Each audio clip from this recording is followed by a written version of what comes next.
stuff that I'm going to run around. I've got some slides that I'm going to share with you, which will help, which is great. I normally prefer to work off flip charts, but seeing as we're kind of working virtually, I thought it'd be a little bit easier to kind of show some slides and to share those with you, which is good. So just for those of you that don't know me and have never kind of come across me before, I know most of you will have kind of at least had the pleasure of hearing me chatting with John last week.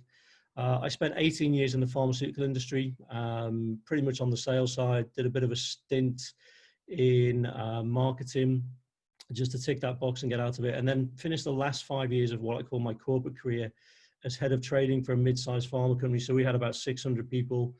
Probably about 400 of those were in sales, and it was my job to coordinate training for all of them. So that included everything from sales training through to leadership and management, team building, communication, one-to-one coaching, the whole kind of range of kind of training that you would expect a good organization to kind of have. And it was interesting that in my role as head of training, although I was aware of NLP, I'd never really studied it. I read a few bits about it. And I had a lot of companies that came in to see me and said, we're NLP training companies, and it's, you know, the best thing since sliced bread, and it's this and it's that. And my response was always, well, so what? You know, I don't get it. And it's all good and well you being an NLP training company, but what if you've got trainees who aren't into NLP or don't understand it? So I was pretty dismissive and I was very cynical about NLP.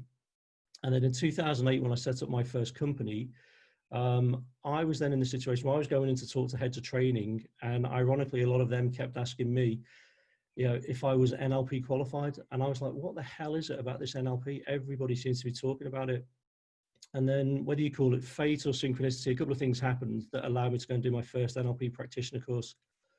So I was meant to be working for a week in France with one of my pharma companies at a sales conference. That got cancelled at the very last minute because they'd just been bought and they were going through a merger.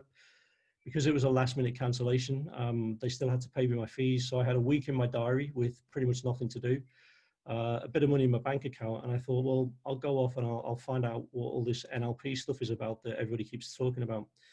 So I rang two companies that had courses running in the week that I had in my diary. And interestingly, both of those companies said to me, oh, you'll never be able to do the pre-learning. So I thought, well, there's a limiting belief and a bit of a mind read, because you don't know who I am. You don't know what my studying capabilities are like. And then the third company that I rang said, yep, sure, come along. And that was my introduction to NLP. So that was back in 2008, did my first practitioner course. And straight away, I was like, wow, I can really see how this is going to work in business, particularly given that I work with a lot of salespeople. I work with a lot of leaders and managers.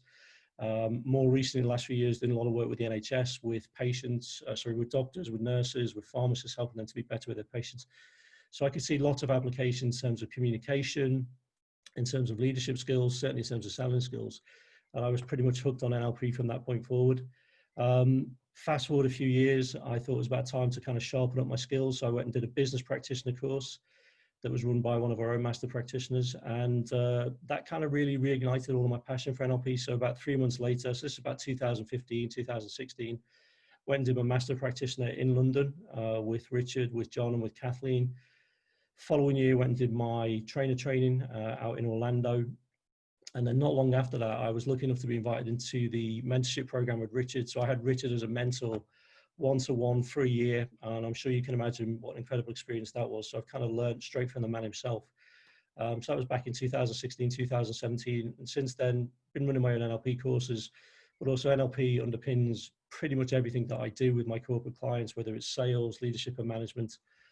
It's always in there. It's just, I think it's great. If I had my way, I teach it in schools because I think it's absolutely incredible. And we have a lot of NLP trainers who, you know, they specialize in working with kids. I think the earlier you learn about it, the better it is. So that's kind of where my passion for NLP comes. Gail, to answer your question, the slides won't be available, but the video is going to be available. So you should be able to see the slides on there. If not, I will make them available for you. Okay. So on that note, I'm going to start to share my slides with you in a minute. There were a couple of questions that kind of came in that overlapped together. One of them was, what are the presuppositions of NLP and how do I use those in business, which I think is a great question. And certainly, I think most NLP courses that you go on, whether it's a normal NLP course or a business course, you'll probably learn about the presuppositions of NLP first and foremost, because they are the building blocks of NLP.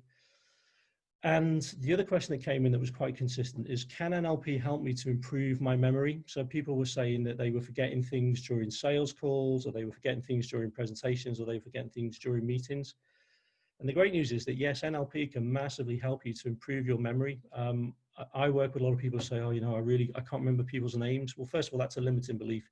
You can remember people's names, but you have to do it consciously. You have to think about it. So I'm going to share some slides with you now. We're going to do a bit of an exercise that will work remotely, which is going to take a bit of application. So the first thing I'm going to do is I'm going to share some slides with you. I'm going to share some images. I just want you to remember the images as we go through, and then we'll move into the second part of the exercise. It will demonstrate how powerful NLP can be when it comes to enhancing your memory. So let me go to my slides. All right, so can everybody see that? Everybody see that slide? Just give me a quick yes or a thumbs up. Yep, brilliant, okay. So can NLP help me to improve my memory?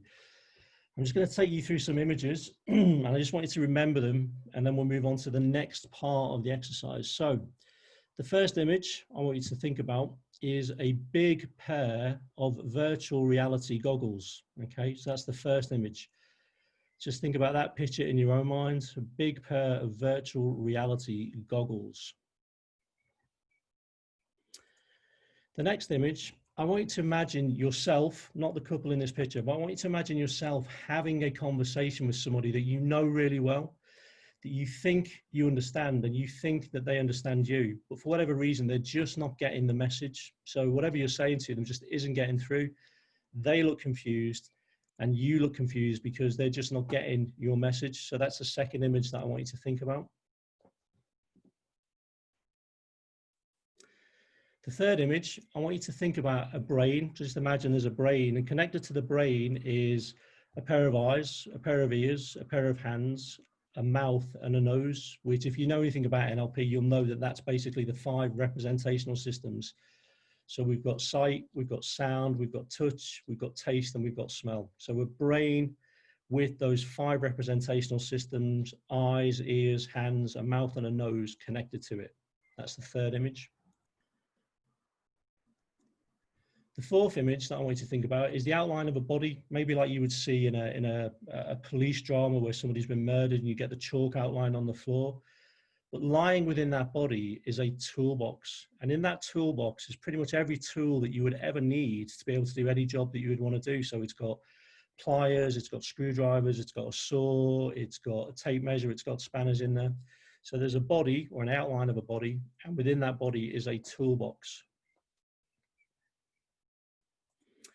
The next image that I want you to think about, well, that doesn't look too clear there, but I want you to think about a map. Now, I've chosen a map of the London Underground because obviously I live in England, but you could have any kind of map that you want, maybe a map of the, I don't know, New York subway if you're over in the States. Could be a topographic map, so maybe a map of where you live. It's just a map. That's the next image I want you to think about.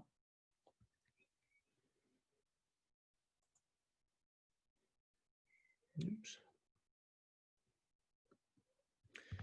Now this next image, I want you to imagine yourself as an adult talking to yourself as a child, but you're not just talking to yourself as a child, you're telling the child version of you off for something that that child has just done.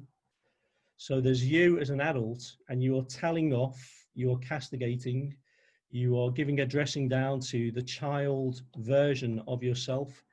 But once you finish telling the child version of yourself off, you pick yourself up as a child and you give yourself a big hug.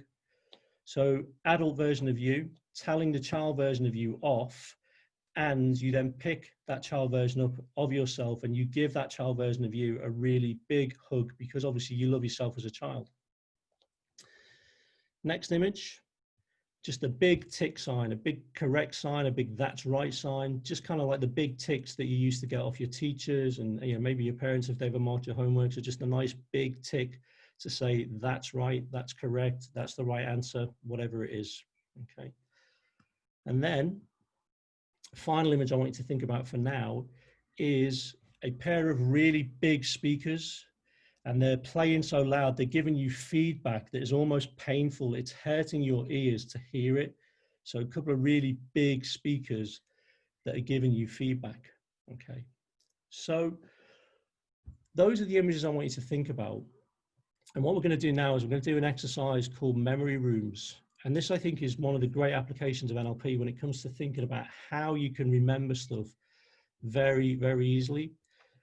When we do this exercise, what I'm going to ask you to do is I'm going to ask you to close your eyes, and I want you to think about the place where you live. So I want you to think about your house, your apartment, your bungalow, your flat, wherever it is you live. If you live on a riverboat, that's fine. You live in a riverboat. If you live in a static, caravan, whatever, that's absolutely fine. It's the place where you live, because this will have meaning for you. And because we've just had 8 images, we're going to create 8 spaces within the place that you live in. So ideally that will be 8 separate rooms, but if you don't have 8 separate rooms, you can use other spaces. So you could have the hall, you could have corridor, doesn't really matter as long as we've got 8 spaces. If you're really short of space, then we can put multiple images into the same room. So you could have 4 images in 4 different corners of one room. It doesn't matter, because the important thing here is this is the place where you live. Okay, so I want you to close your eyes, start to picture the place where you live. And I want you to go into the first room or the first space where you live. And I want you to imagine those big virtual reality goggles. That was the first image that we talked about. Just put them somewhere in that space, put them in the room. Maybe they're floating in midair, maybe they're on a table. It doesn't really matter, because this is your place where you live. This is somewhere that you should be familiar with. Just put those virtual goggles right into that first space. Capture that image, make it big and bright and beautiful. And just remember that that's the first image, the first space, the virtual reality goggles. Okay.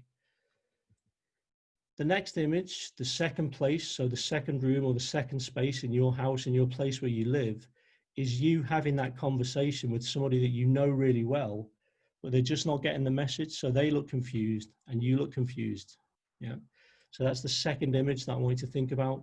You having that conversation, the other person's not getting the message, and you look confused because you think you're communicating really, really clearly. Okay. So the third image, this is the brain with the 5 senses connected to it. So this is the brain with the eyes, the ears, the hands, the mouth, and the nose, the 5 representational systems that are so fundamental in NLP. So put that third image into the third space, the third room, the third place in your house where you live, or your apartment, or wherever it is that you call home. The fourth image, this is the outline of the body. So put this into your 4th space, your 4th room, your 4th place. This is the outline of the body with the toolkit within it, and that toolkit's got every tool in it that you could ever need for any job that you ever want to do. The 5th image and the 5th space is the map. Maybe it's a London Underground, maybe it's a New York subway, maybe it's just a normal geographic or topographic map of somewhere where you know, somewhere you like. But that's the 5th image. It's that map, that place that you can see on a map. Put that into that 5th room or that 5th space. Maybe it's a corridor, maybe it's a hallway. It doesn't matter. This is where you live. So these images are going into the places that you're very familiar with and that you can visualize very easily. The 6th image, this is the image of you as an adult telling yourself off as a child, but then giving yourself a really big hug as a child. So you as an adult telling yourself off as a child, and then giving yourself a really, really big hug. Okay.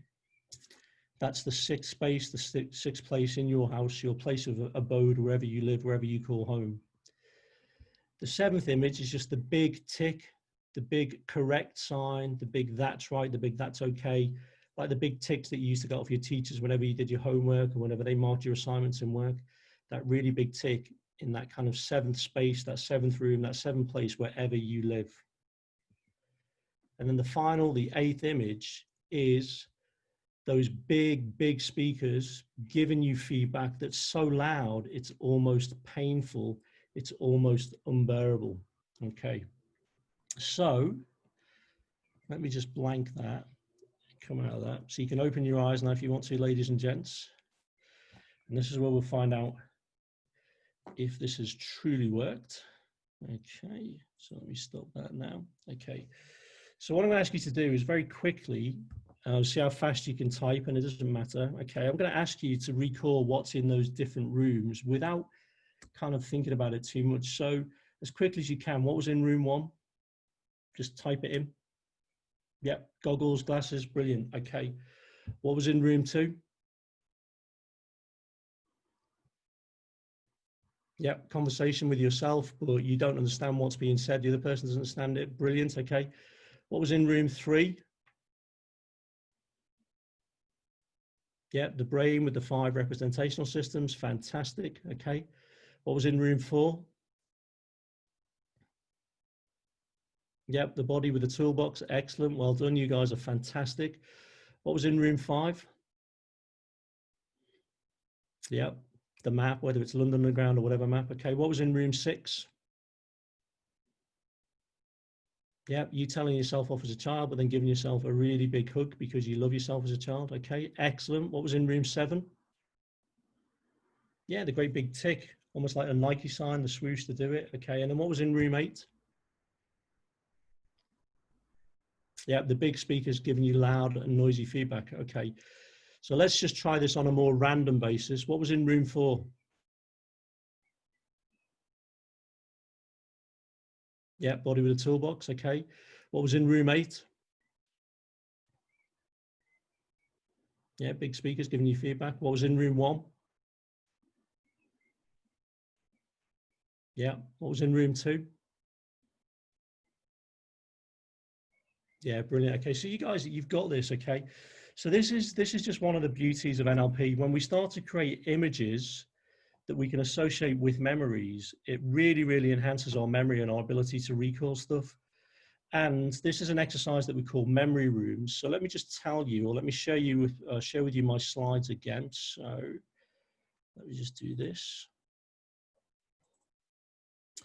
because each of these images actually represents the presuppositions of NLP. So as well as testing your memory, what you've just done is you've just learned about, or possibly relearned about, the presuppositions of NLP. So can everybody see my screen again? Just give me a quick yes in the box.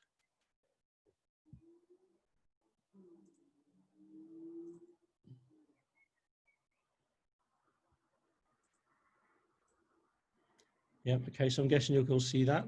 All right. So let me get rid of this. Okay. So the first one, the image of the visual goggles, okay, or the virtual reality goggles, we talk about the presupposition of NLP being the ability to change the process by which we experience reality is more valuable than changing the context of the reality.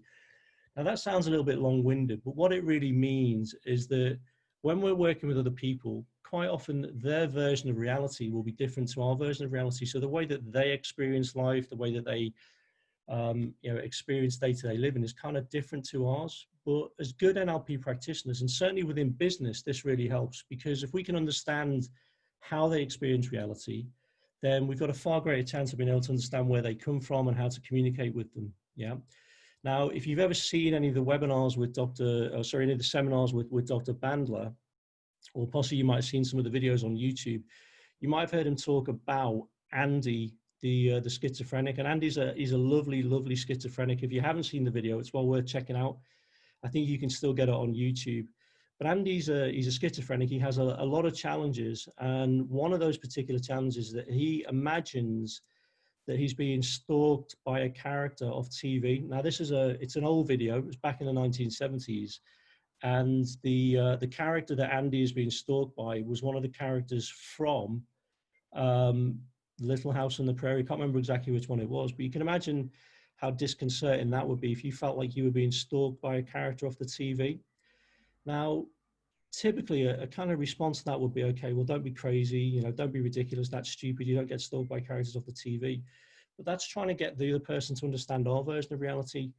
What Dr. Bandler does, and it's well worth checking out this video, is he gives Andy some really good coping tools that allow him to work with that version of reality, but also to appreciate that he isn't being stalked by a character off the TV. So I would leave you to go and kind of find that one out for yourselves, because it is truly amazing. And if you've seen it, you'll know what I'm talking about. So that's really powerful. The next image, or the next kind of visual that we created, is about the meaning of communications in the response that you get. So again, quite often we'll be talking to people and we think we're being crystal clear with the message that we're trying to get across. but actually the other person just isn't getting it at all. So the meaning of communication is the response that you get. If you're talking to somebody and they're just not getting you, then clearly what's happening is you're not communicating in a way that they understand.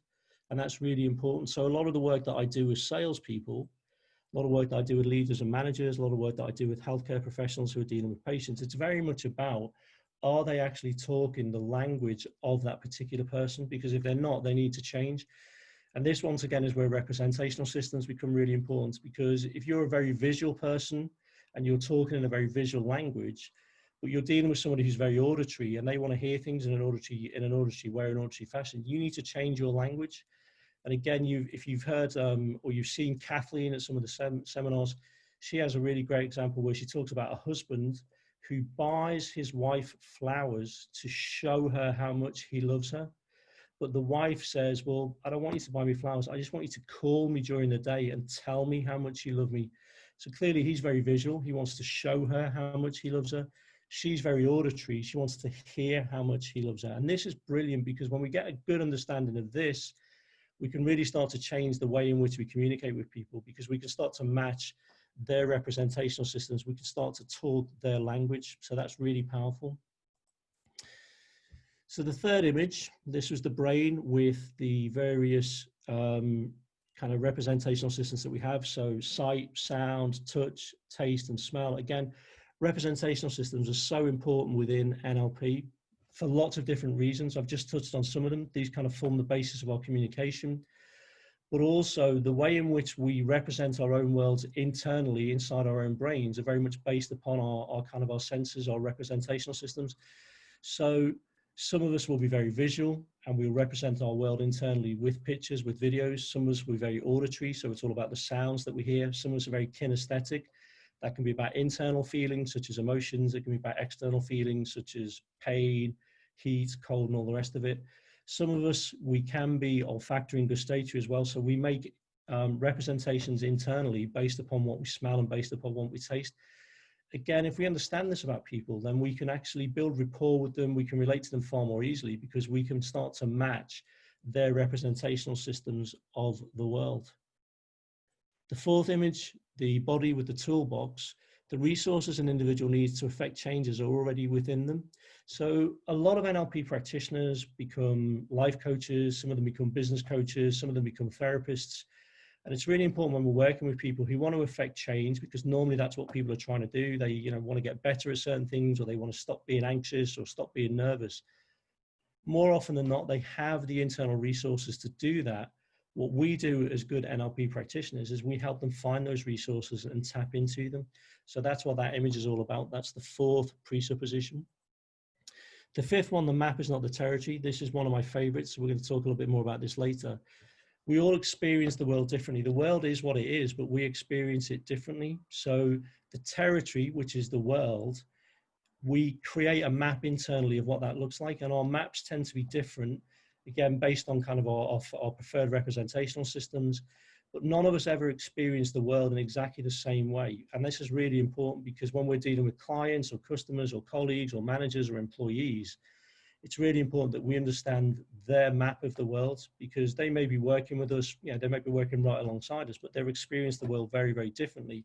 And if we can understand how they're creating their map based on the territory that we both share, we can be far more effective in communication when we're talking to colleagues. We can be far more effective in sales if we're trying to sell stuff. Again, if we're in healthcare, we can be far more effective when we're dealing with our patients, because we understand their map of the world.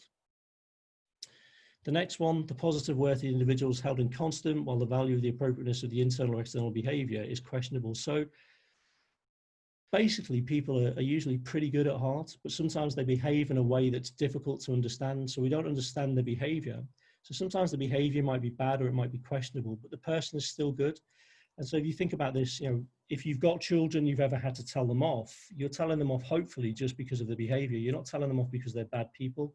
And certainly when we were kids, if we ever got told off by our parents, it wasn't because they didn't love us. It's just because we'd done something that, was unacceptable in terms of behavior.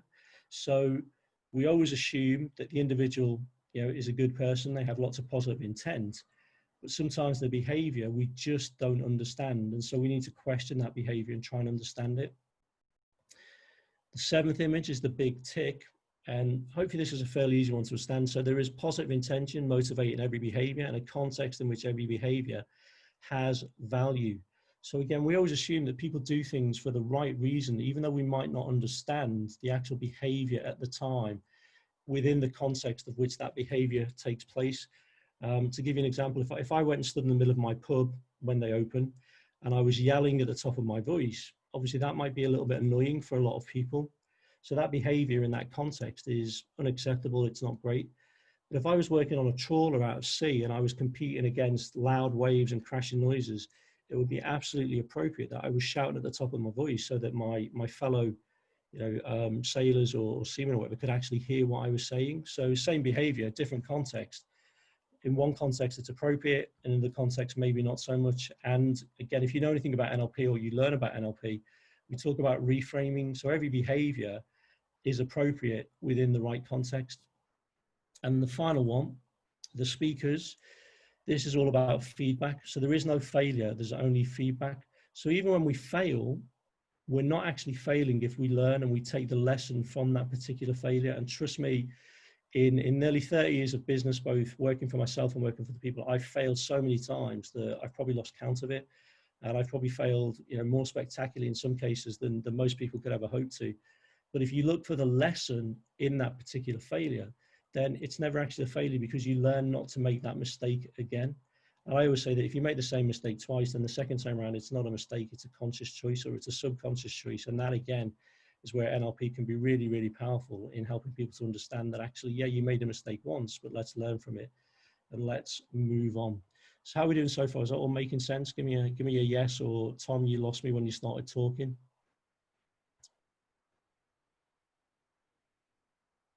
So I'm seeing a few raised hands. I'm taking that as a good sign. Yeah, okay. All right, cool. So you're with me so far. So I think with this particular technique of memory rooms, it's really powerful because you can use it in lots of different settings, and certainly within business, I use it a hell of a lot when I'm helping people to prepare for presentations, particularly if they've got long presentations to make. So the classic example would be a sales director at a sales conference who's got to get on stage for 45 minutes or an hour. They don't want to be relying on their notes. They want to be able to remember the various parts of their presentation, the various structures to it. So they use memory rooms to remember the key parts of their presentation. The great thing about memory rooms is not only have you got the rooms themselves, but you could also put different structures into the room. So you could have like a drawer, and in the drawers, you could have maybe smaller subcomponents of your presentation, or you could have a wardrobe, and in the wardrobe, you could have different parts of your presentation. It's great for meetings. If you've got to run a long meeting, so you're chairing a meeting, again, you can use that to help you memorize the key parts of the meeting. It's great for sales pitches. If you're going in to see a customer and you've got to remember the things that you want to discuss with them, the questions that you want to ask, the points that you want to make, it helps with that. And it's great for negotiations as well, particularly if they're going to be long negotiations. So I've done a lot of work in the past with government officials who are negotiating topics that take sometimes years to kind of get to an agreement with. So I think there's lots of different applications of where you could use memory rooms, but they're just my kind of recommendations. If anybody can think of any other applications where they think memory rooms might be really useful, just kind of ping it into the box now. Let's see what ideas you've got.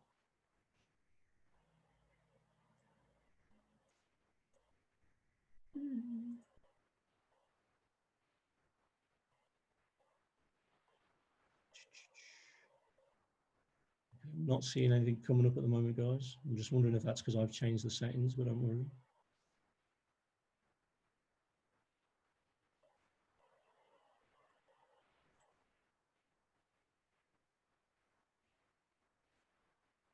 Yeah, I think I've done something to the settings at my end, so my apologies. So Claire, Dave, I can see you got your hands raised. That's pretty cool. Let me see if I can get this. If that does it. Oh yeah, okay, so I'm seeing it now. So now I've stopped the screen share. So yep, public speaking would be pretty good. Any other ideas, guys? Where else could you use it? So this is popping up in the Q&A on my section, guys. Ah, there you go, public speaking, learning, education, Donna, thank you. Students, yeah, brilliant. Yeah, Pam, thank you. So Pam and I had a situation probably about 6 months ago where she was trying to memorize something to say literally about 15 minutes before she was due to go on stage, and we managed to get her to remember all of the key parts of her presentation. Jill, yeah, revision for students is absolutely brilliant, and I have actually done this with a couple of my friends' kids who are revising for their A-levels, so actually getting them to create those images with the things they needed to remember was absolutely brilliant. Yeah, Dave, teaching and learning, thank you. Nadine, you saw your house map, that's fantastic. Students are coming up again. Problem solving, yeah, definitely. With kids, fantastic. Yeah, trying to remember names is really powerful. And again, there's a very simple exercise you can do whenever you're meeting people, particularly you're meeting a group of people for the first time. You know, when you hear their name, repeat it back to them, and then actually picture their name in big letters across their forehead. That will definitely help to recall their names. Yep, storing of names we've got, remembering names at networking events, definitely. Yep, exams. So if you've got stuff to remember for exams, yep, acting in plays, if you've got roles to, or you've got lines to remember, there's all sorts of really good stuff in there. So thank you for that, ladies and gents. Okay, yeah, so Duncan, really good question. Within the society, we work on those eight presuppositions that I've taken you through. So there are other schools of NLP, some of them have more, some of them have less. Yeah, Monique, so negotiations with your husband is absolutely really important. I'm going to teach you a few things later on, actually, that will really, really help with negotiations, whether it's with your partner or whoever. But let me just go back. So yeah, Duncan, we within the society, we have eight presuppositions, but there are others. Okay. All right, so let's move on. I'm going to go back to, let me see. Let me share my slides with you again. I want to talk about a couple of the presuppositions that I think are far more useful in business, and certainly in the areas that I work in sales and leadership and management, in healthcare, when doctors, nurses, pharmacists are dealing with their patients and so on. So let me just share my screen again. Okay. Okay, actually, I'm going to stop that for a second. Okay, so once again, guys, I'm going to share a little bit of my background. So I'm lucky enough I get to work all around the world. I get invited to work in Europe regularly. I've worked in the States a lot. I had a client send me to Australia once for a one-day workshop, which was crazy, but it was great fun.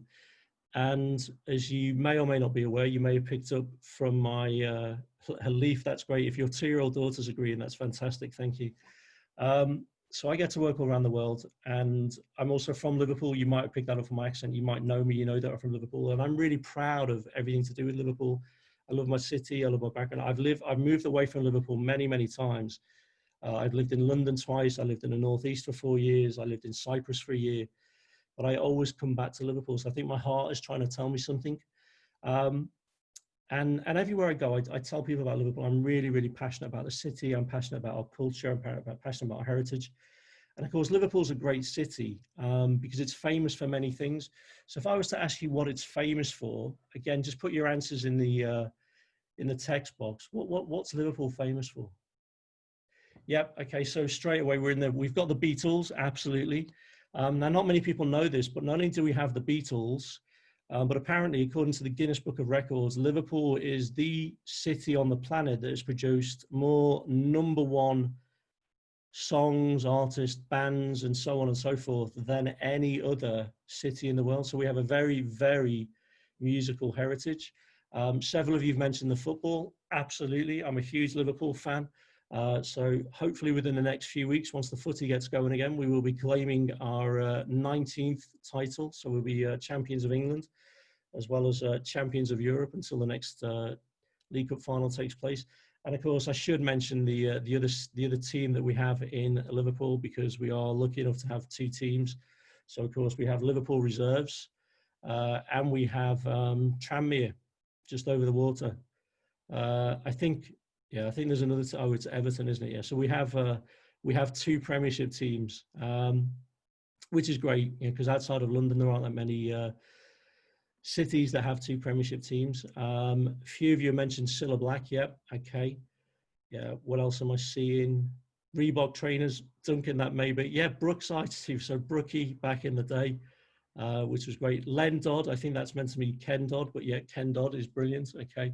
And a few of you have mentioned the architecture, which is brilliant. So we are one of the few cities in Europe that has 2 cathedrals. And this is where I'm going to share my screen with you again, because I want to show you a couple of pictures that you may or may not have seen before. So screen share. Play from current slide. There you go. Okay. So let's just go. All right. So we have the old Anglican cathedral that looks just like a big cathedral, like you would expect a cathedral to look like. But we also have the more modern Catholic cathedral. And this is interesting because if you've never seen this before, and if it wasn't for the big crucifix right on the front of the cathedral, you could easily be forgiven for thinking, what the hell is that building? Because it just doesn't look like a church, or it doesn't look like anything to do with any kind of religion at all. So it's weird because it just, it doesn't look like a place of worship for any particular religion. And certainly when I was a kid growing up in Liverpool, even though I was a Catholic and I was raised as a Catholic, and I've been to this building many times for lots of different ceremonies and celebrations and so on, I still didn't believe that this was a cathedral. I actually thought that this was a space station. So I thought this was where NASA used to launch the old Apollo rockets from. And let me just show you another image. So for me as a child, I thought that the old Apollo rockets used to kind of stand in the middle of the infrastructure here, and off they would go on their missions to the moon or into space, and then they come back again. Now, I know that out in cyberspace, a lot of you are probably chuckling, you're probably laughing already, because this is a bit of a silly story about a kid growing up in Liverpool and his view of the world, his map, his territory.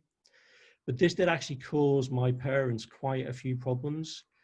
And the reason it caused them problems, and again, let me ask you another question and put your answers into the text box. Where did NASA actually used to launch the Apollo rockets from, and then the space shuttle? Where did they used to take off from?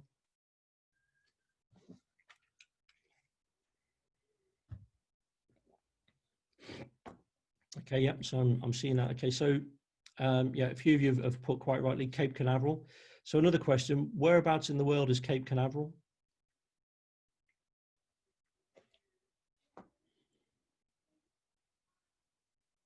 Yeah, okay, so it's in Florida. And then one more question, what are the world famous resorts in Florida?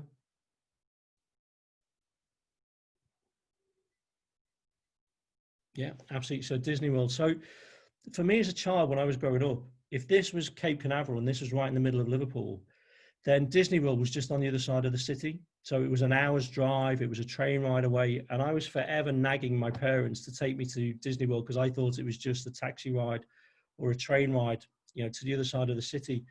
And this was back in the 70s. We didn't have the cheap airfares that we have now. We didn't have the holiday packages or package holidays that we have now. And I had a brother, I still have a brother and a sister. So there would have been 5 of us going on holiday. My parents couldn't afford it. And they would say no. And I used to think that I had the meanest parents in the world simply because of my view at the time. So this was my map of the territory. If the territory was Liverpool, then to me, to my way of thinking, my perspective, my perception, then this was Cape Canaveral and Disney World was just on the other side of the city. And what's interesting as well is that as I was growing up, one of my best friends, a guy called Brendan, who I'm still really good friends with now, he didn't see the cathedral and he didn't see the space station. He actually thought that this was a wigwam. Okay, he thought this was where the indigenous Red Indian population of Liverpool all used to live. And there are a couple of reasons for this. First of all, if you stretch your imagination, yep, it kind of looks a little bit like a wigwam. And affectionately, locally, and in some other places, it is known as Paddy's Wigwam.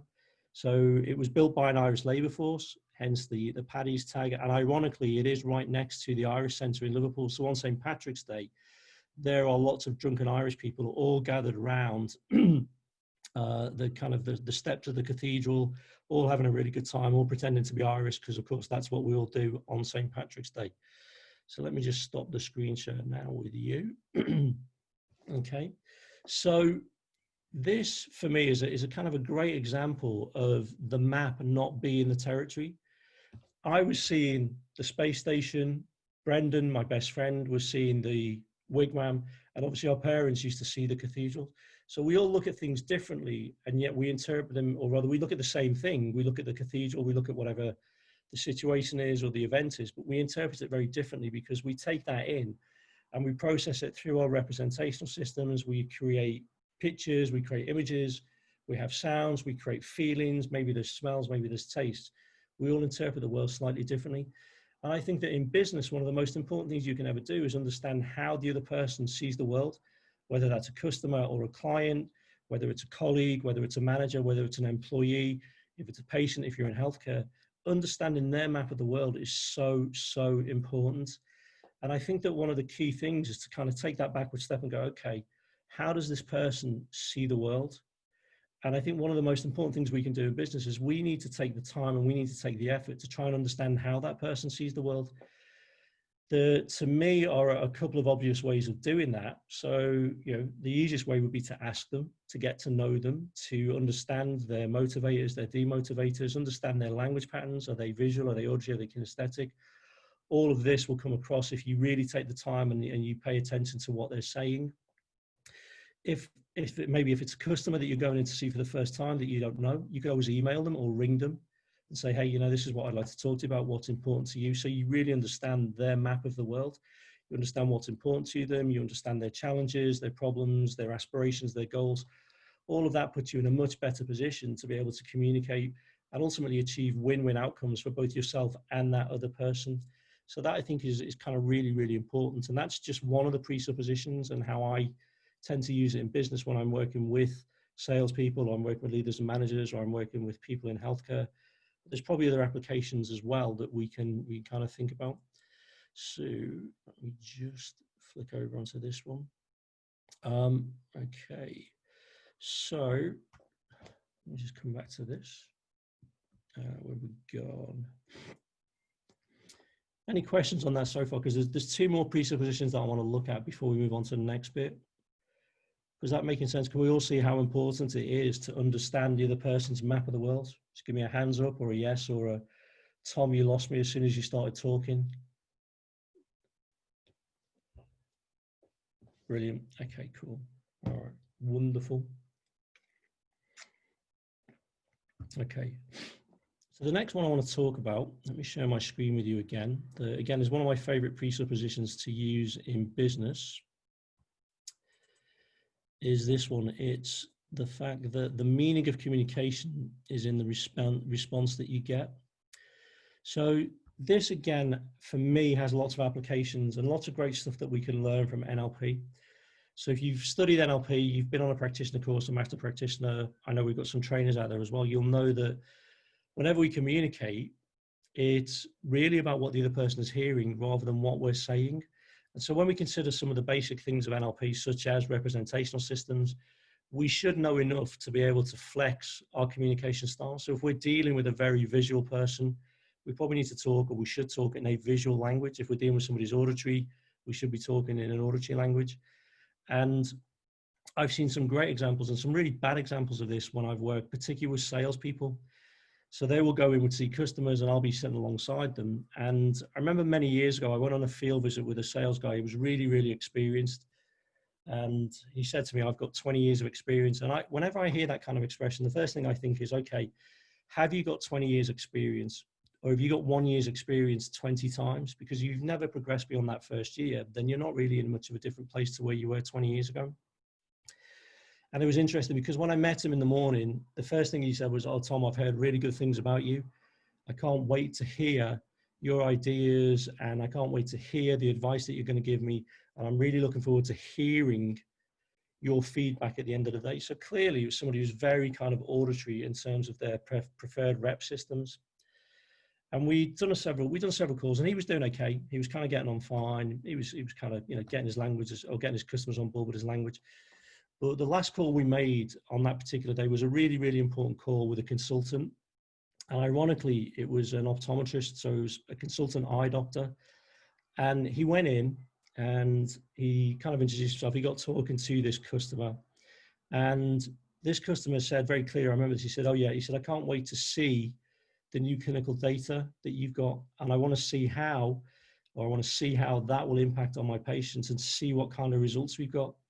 And this salesperson kept talking about the fact that he'd heard really good things about this clinical data, and he couldn't wait to tell this consultant about his new clinical data and tell him how powerful it was. So clearly there was a mismatch straight away. He's talking in an auditory language, the customer is talking in a visual language. And I realized that he was going to lose the call, he wasn't going to get anywhere. Now, I'd got his agreement before we went into the call that I could jump in if I needed to. So I did, I jumped in and I said to this customer, look, would it help if we showed you the latest clinical data, and if we showed you some of the results that we've achieved with patients that we've dealt so far, and then you can see how you get those results yourself. And straight away there was a big change in that particular customer's attitude and the way that he engaged. Unfortunately, the salesperson concerned, he picked up on this as well, so he started to use a lot more visual language in the way that he was talking to that customer. So that's, again, I think it's one of the most powerful presuppositions that we can use from NLP within business to talk about communication, and in particular how we communicate, and we flex our communication style with different types of person based on their representational systems.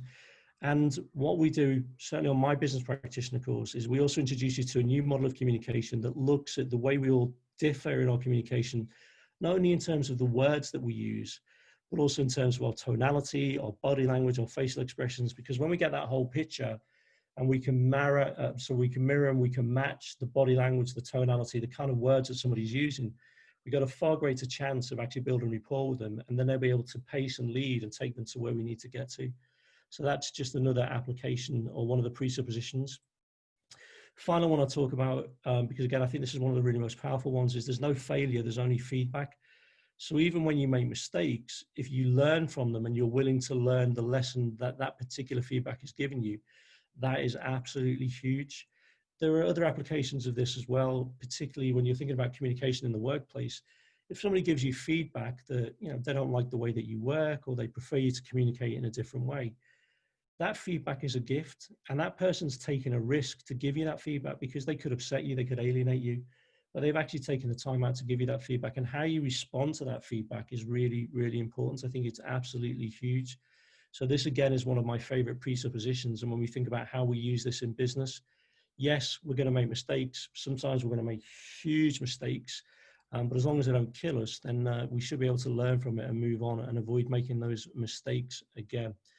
So I'm going to stop the sharing right there. Okay. So how are we doing so far? Yeah, I like that, Andrea. Failed first attempt in learning. Lizzie, that's great. Great. Okay, we're doing okay. All right, so we're on track so far. Brilliant. Thank you. Okay, what am I going to talk about next? Let's see. Okay, so let me talk about where have we gone again? Okay, so let me just blow my nose.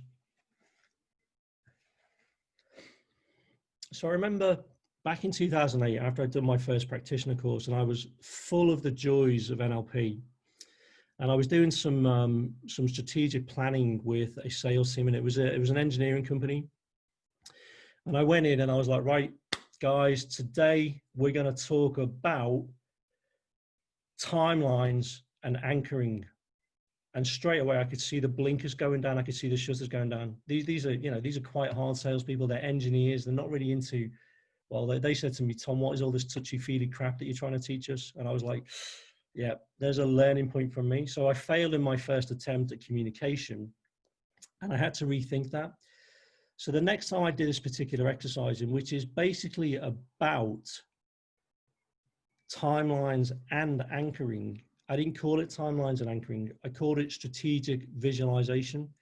And I think if you go into any company and you talk to the chief exec or you talk to the janitor, they'll all understand what strategic visualization is. So you're actually talking a language that is more appropriate for them. So the meaning of the communication is in the feedback that you get. So you're basically going to get better feedback because you're talking a language that's appropriate for your particular customers.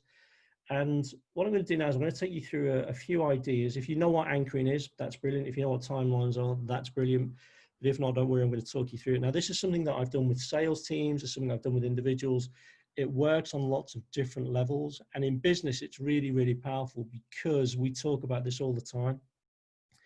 Now, normally in business, whenever we talk about objectives that we've got to achieve in the future, most people will talk about SMART objectives. So just to put a quick yes or a quick no into the box, guys. Everybody know what SMART objectives are? Yeah, yeah, yeah, yeah. Brilliant, brilliant, brilliant, brilliant, brilliant, brilliant. Yep. Okay, hang on. All right. So a couple of you have said no. So SMART is an acronym that we use a hell of a lot in business when we're talking about creating goals. And it stands for specific. So the more specific we can make the goal, the easier it is to track progress towards that goal, but also to come up with a plan that gets us towards that goal. The M stands for measurable. So we need to be able to measure the achievement of the goal, but also we need to be able to achieve measure how we're progressing towards that goal. The A well, there are different models. Sometimes the A stands for achievable, sometimes it stands for action-based. Either of those is acceptable as far as I'm concerned. The goal should be achievable, and we should be thinking about the actions that we're going to take in order to achieve that goal. The R, sometimes you'll see the R as realistic, sometimes you'll see it as relevant. I prefer relevance because it really should be relevant to what you're trying to achieve as an individual, as a team, and as an organization. And the T stands for time bound. So you might have a quarterly target that you've got to achieve. You might have a project that you've got to finish within 6 months. You might have a recruitment drive that you've got to finish within 12 months. As long as we have a time scale in there, we can work towards that. Now, the big problem with SMART goals is that they are very left-brained, okay, as opposed to right-brained. So again, is everybody familiar with the concept of left brain, right brain? Just put a yes or a no in. No, not really. Okay. All right. So we have two hemispheres in our brain. I think most of us are aware of that. You've got the left brain, you've got the right brain. Typically, there's loads of research that exists around this. The left side of our brain, okay, or the left side of our brain is very much associated with logic. So I always remember it as left brain is logical. So the left side of your brain is concerned with logic, systems, processes, data, and facts. The right side of your brain is kind of almost the opposite. So I always remember it as right brain is random. So your right brain is more to do with emotions, art, imagination, creativity. Although we kind of normally have, okay, cheers, Claire, I'll see you soon. Although we obviously have, both sides of our brain, unless we've had some kind of brain injury, we tend to have a preference for which side of our brain that we work out of. And left-sided brain people tend to be very logical in the way that they approach things. Right-sided, right brain side people tend to be very kind of spatial, creative in the way that they approach things. That doesn't mean you don't do you do one to the exclusion of the other. We work out both sides. We just have a preference for which side we work out of. I'm very right-brained. I'm a lot more creative, a lot more imaginative. I find it difficult to follow processes and systems. I don't pay the greatest attention to detail. So I'm far more right-brained than I am left-brained, but I can use my left brain when I had to. Although my last boss in sales used to say quite often that I was no-brained, but hey, what the hell, that makes sense. So SMART objectives tend to be very left-brained. So they work with the left side of the brain. They're very systematic. They're very logical. They're very process-driven. And that doesn't work for a lot of people. So here's another question for you. How many of you ever set really clear objectives as a New Year's resolution? So you kind of think, I'm going to lose weight. I know how much weight I'm going to lose. I'm going to do this. I'm going to do that. It's all very systematic. Yeah. Or you've said, I'm going to make so much money. I'm going to do this. I'm going to do that. It's all very left side of your brain. Yeah. What it doesn't do is it doesn't tap into the emotional side of your brain. Okay. And this is really, really important. And I think if you get both sides right and you get both sides in balance, you've got a far greater a chance of achieving business objectives, personal objectives, or whatever it is. And I know for a fact that when I'm doing coaching in the run up to Christmas, so from about October onwards, I get so many people talking about their New Year's resolutions. And they all tend to talk about it from a very kind of left brain perspective. So what we need to do is we need to add in the right side of the brain. And this is where NLP becomes really powerful, because we can use visualization techniques, we can use anchoring to create an association with the objectives that we want to achieve that is emotional. It's got feelings associated to it. It's got images associated to it that is backed up by SMART objectives. So when we get both together, it's really, really powerful. So I'm going to share my screen with you once again. And this is kind of a visual representation of what I call strategic visualization. So this is a process that I go through with many of my clients, whether it's individuals or I do this with entire teams. And what I actually do is I get them to physically walk their timelines in the training room that we're in, whether it's an office, a hotel, or whatever. So this is your kind of your timeline. Now we all have timelines. For those of you that aren't that familiar with NLP, we all have timelines. So for example, if I ask you to point to the past, a lot of you might go, well, the past is over here. If I ask you to point to the present, you say the present is here. If I ask you to point to the future, you might say that the future is over here. Many people, the past is behind them, and then the future is directly in front of them. So we have these timelines. There are some strange people out there who, you know, their past is in front of them, which is kind of weird because they're always looking, they're always working towards the past. But there are techniques that we can use in NLP that kind of change that around so that you're actually looking at your future. So this is a very simple diagrammatic representation of a timeline that I want to use for this particular exercise.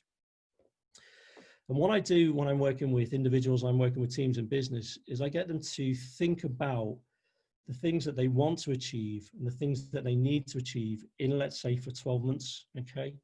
So if we were starting today on the 16th of the 6th, 2020, and we were thinking about 12 months from now, that should say 21, so that's a typo.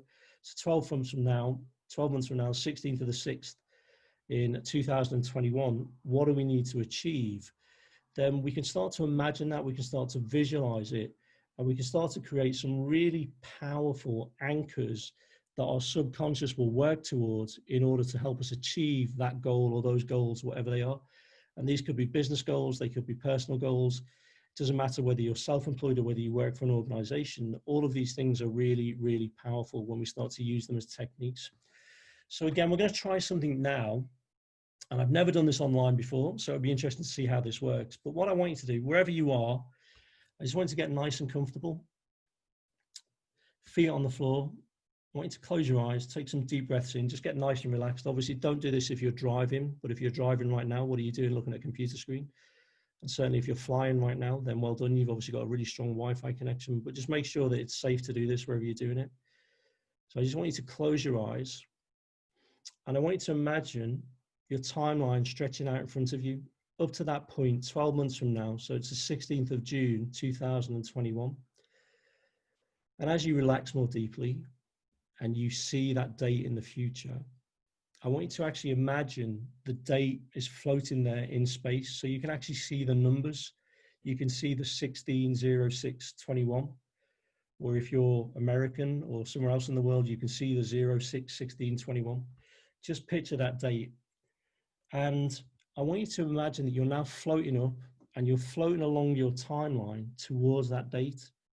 Those big numbers that are getting bigger as you get closer to them.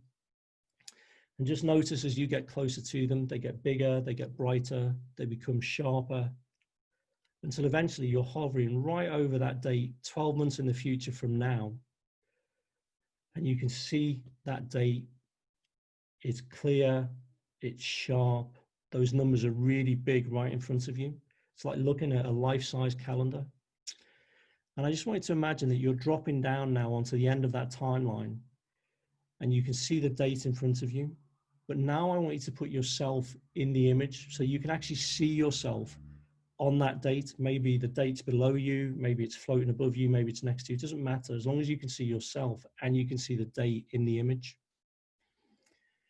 And I want you to imagine that 12 months from now, you have just absolutely smashed whatever target it is that you want to achieve in those 12 months. Maybe you're setting up a new business and you just had an incredible 12 months and you've got business coming in from new clients. Maybe you want a certain level of turnover and you've just smashed that by about 50%. If you work for somebody else and you're in a business, you've just smashed whatever targets you've got in that business, whether it's sales, recruitment, whatever it is. You have just absolutely blitzed those targets and those objectives in the last 12 months.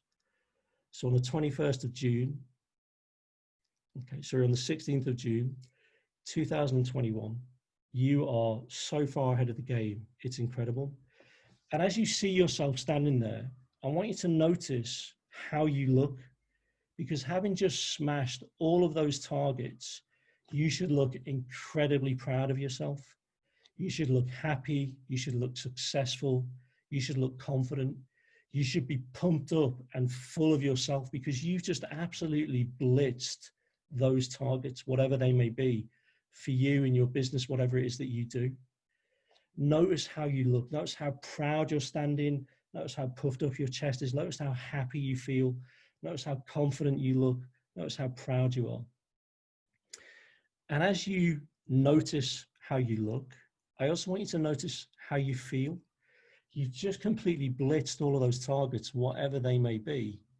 And so you should be feeling incredibly proud of yourself. You should be feeling confident. You should be feeling successful, happy, content, all of those good feelings that come with smashing those targets, whatever they may be. And as you notice how you look and you notice how you feel, I also want you to notice what you can hear. You should, at the very least, be hearing that voice, your voice inside your head saying, oh my God, what a phenomenal year I've just had. I can be so proud of myself. I can be so happy in my success.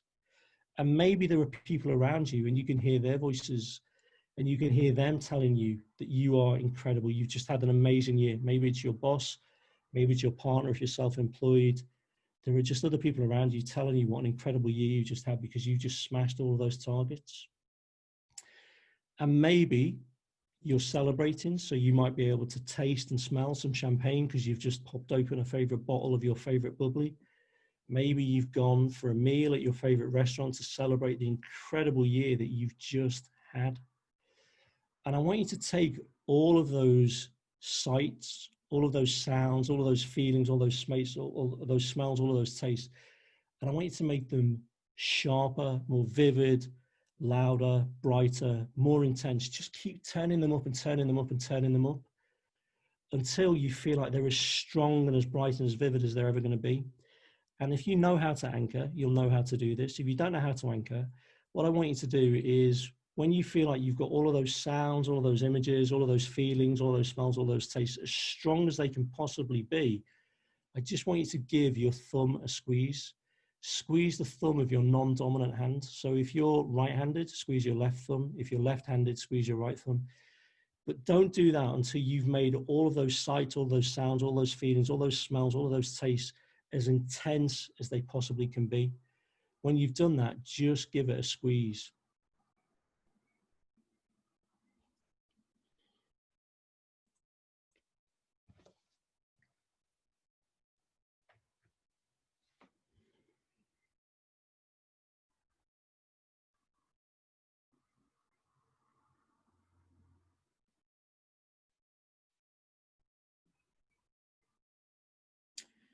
Okay, so hopefully you've all done that, ladies and gents. I'm gonna stop the screen share for a minute. But how's everybody feeling right now? Just put some messages in the box for me. Great, cheers, Duncan. Fantastic, thank you, Christine. Amazing, Dave. Thank you. Great, brilliant, great. Okay, fabulous. Irie, John, I love that. Wonderful. Okay, so you've just created a really powerful anchor for success in the next 12 months. And when I do this with individuals and when I do this with teams, it becomes a really powerful beacon for them because that becomes your guiding light. Sarah, you're not mad at all. You know, sometimes people get a really emotional response to this. So if you're crying, that's fantastic. That just shows that you're human. So we've created an anchor that will support our SMART goals and our SMART objectives, but we've created the emotional attachment that's going to be so powerful as we move towards that goal. And what's really more important is that when we go through tough times, which we inevitably will, even in a 12-month period, you know, we will get sidetracked, we'll get obstacles in our way. If we've got that emotional attachment to the goal, then we've got a guiding light, we've got a beacon, we've got something that we can aim for. And some of you will have heard, you know, Dr. Bandler say this, that our brain is like a compass. If we give it a direction, it will move in that direction. And if we give it that clear guidance, it will keep going there. And it's like a sat nav. If obstacles get in the way, it will find a way around those obstacles for us, sometimes when we're not even aware of it, because it works at a very conscious level. So we've now got that big emotional anchor, that big emotional image that we can move towards that will support any kind of SMART goals that we may have set or we may have had set for us if we're working for somebody else. So we've engaged both left brain and right brain. So it becomes so powerful. We've got a far greater chance of achieving those goals, whatever they may be. And we can do this for multiple goals so that we know we've got a far greater chance of actually achieving whatever it is that we need to achieve. Okay. So if you squeeze your thumb again now, or whatever anchor you created, how are you feeling?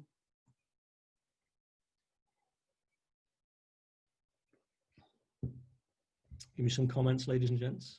Brilliant. Okay, good, fantastic, great, good, excellent. Expectant, brilliant, great, fantastic. Vibrational, ooh, vibrational, that's wonderful. Okay, so this is so powerful. It works in business. It works for our personal goals as well. This is why I do a lot of this with people around about Christmas time when they're thinking about their New Year's resolutions, because I just want to keep hold of my thumb. Duncan, you keep hold of your thumb if you want to. It's absolutely fine. So this is why it becomes so powerful when we kind of bring those two elements together. We've got the SMART elements from business or SMART goals. We've got the anchoring, which is a very simple, very powerful NLP technique. And we've got timelines, which again is a very simple but very powerful technique. What I then do as an extension of this exercise, and let me just share my screen with you again, is, here we go, screen share. Okay. Is when I've got people at the end of their timeline, and I usually work on a 12-month timeline because that seems to be more manageable for most people. I then get them to look back at their timeline. Now, if I'm doing this in a classroom or a training room, I get people to physically walk their timeline so that they get to the end, at some point in the training room, at some point in the classroom. I also get them to write down what they've just seen, what they've heard, what they've experienced, what they've felt, what they've smelled, what they've tasted. So we create workbooks for people where they can actually record all of the things that go into their anchor. And what I do at this point is I get them to turn around and I get them to look back over their timeline. So if this is you, happy and healthy, 12 months from now, and this time around I have got the right date in, then you're going to look back along your timeline. And as you do this, without too much effort, without too much concentration, you should see all of the significant events that pop up that you need to complete. So these could be tasks, they could be milestones, in order to get to where you need to be 12 months from now. And again, this becomes really powerful because it starts to identify the things that you need to do, the things that you need to achieve in a very systematic way over that 12-month period or whatever time period it is that you've done this over. Okay, and obviously the one that's up here that's nearest to you, this is going to be one of the last things that you'll complete when you start on your journey back here in the present. The one that's nearest here, this is probably the first thing that you need to achieve in order to get to the success that you want 12 months from now. So back here, for example, if you were setting up your own business, this might be, well, the first thing I've got to do is complete a website. I've got to get a website built. Then I might need to come up with a customer database. Then I need to start contacting my customers. Then I need to start actually making phone calls and having meetings. It could be anything along here. But when you look at your timeline and you look back at it from where you are 12 months to where 12 months in the future to where you need to be now, you should see these things starting to pop up and that you know that you need to achieve them. And again, what I do in a business setting is I get people to actually physically walk back to each of these significant milestones, to visualize them again, to see them, to hear them, to feel them, to smell them, to taste them if they need to. And I also get them to write them down, because then they've got a written log or a written timescale of what they need to achieve, starting from the present right up to the future. Now, some of these timelines get really complex. That doesn't matter. If you can write it down, you can visualize it, then you can deal with it as you get to each and every point. And that's absolutely great. The other good thing about this is that obviously things change, situations change, the environment changes, but we know that when we've got these milestones in place, if we're achieving them, we're on our way to success. And if things change, then some of the milestones will change, but that's absolutely fine, because what we can do is we can still go to our future point where we've just anchored ourselves, and we can look back within the context of the changed environments, and we can identify which of these are still relevant and which of them might need to change as a result of the change in environment or the change in circumstances in which we find ourselves. And I remember Back in my last year in corporate in 2008, I just started doing my advanced certificate in coaching and mentoring with the CIPD, the Chartered Institute of Personal Development. Now, part of the stipulation for the program was that you had to take on 3 coachees that you coached for the year as you did the program. Me being me, didn't take on 3. I took on 6 people that I worked with. And halfway through the coaching program, we all found out we were being made redundant. And I was like, shit, what am I going to do for myself? Because that had a massive impact on where I saw myself 12 months from now.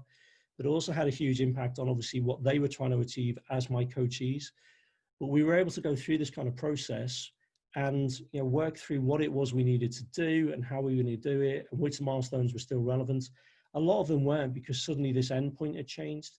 But it just gives us so much flexibility and so many great tools that we can use to visualize the future, to visualize what success looks like, to back that up with our SMART goals, because SMART goals are great, they're valid, but they're only part of the equation. And then to actually look back and see what it is we need to achieve over that 12-month period. And I think that's great in any business, whether you work for yourself or whether you work for somebody else. So let me just stop that. And again, let's like billboards. Yep. So Sarah, absolutely like billboards, signs along the roads, okay. So Nadine, is anchoring making right brain more working? Or you haven't finished the question there. Right brain tends to be more of an emotional response. So it will tend to work more with images and sounds. Okay. That said, you could be right-brained, but still be very kind of logical in the way that you approach stuff, because we don't use both. We don't use one side of the brain without the other. So I hope that answers that question. Okay. So how are we all thinking at the moment? Or how are we feeling at the moment? Are we okay? Are we overwhelmed? Sarah, are you okay? Brilliant. Okay, so I'm getting a lot of thinking about your timeline. Okay. We're thinking, yeah.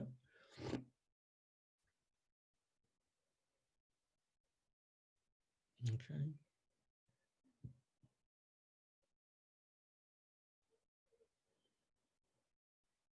Yeah. Okay. So Christine, when I was talking about the coaching tour, I was just saying that if your environment changes significantly, if you've got a well-planned timeline, then you can change that significantly as well, because you can still go to that future point based on the change in situation, the change in circumstances.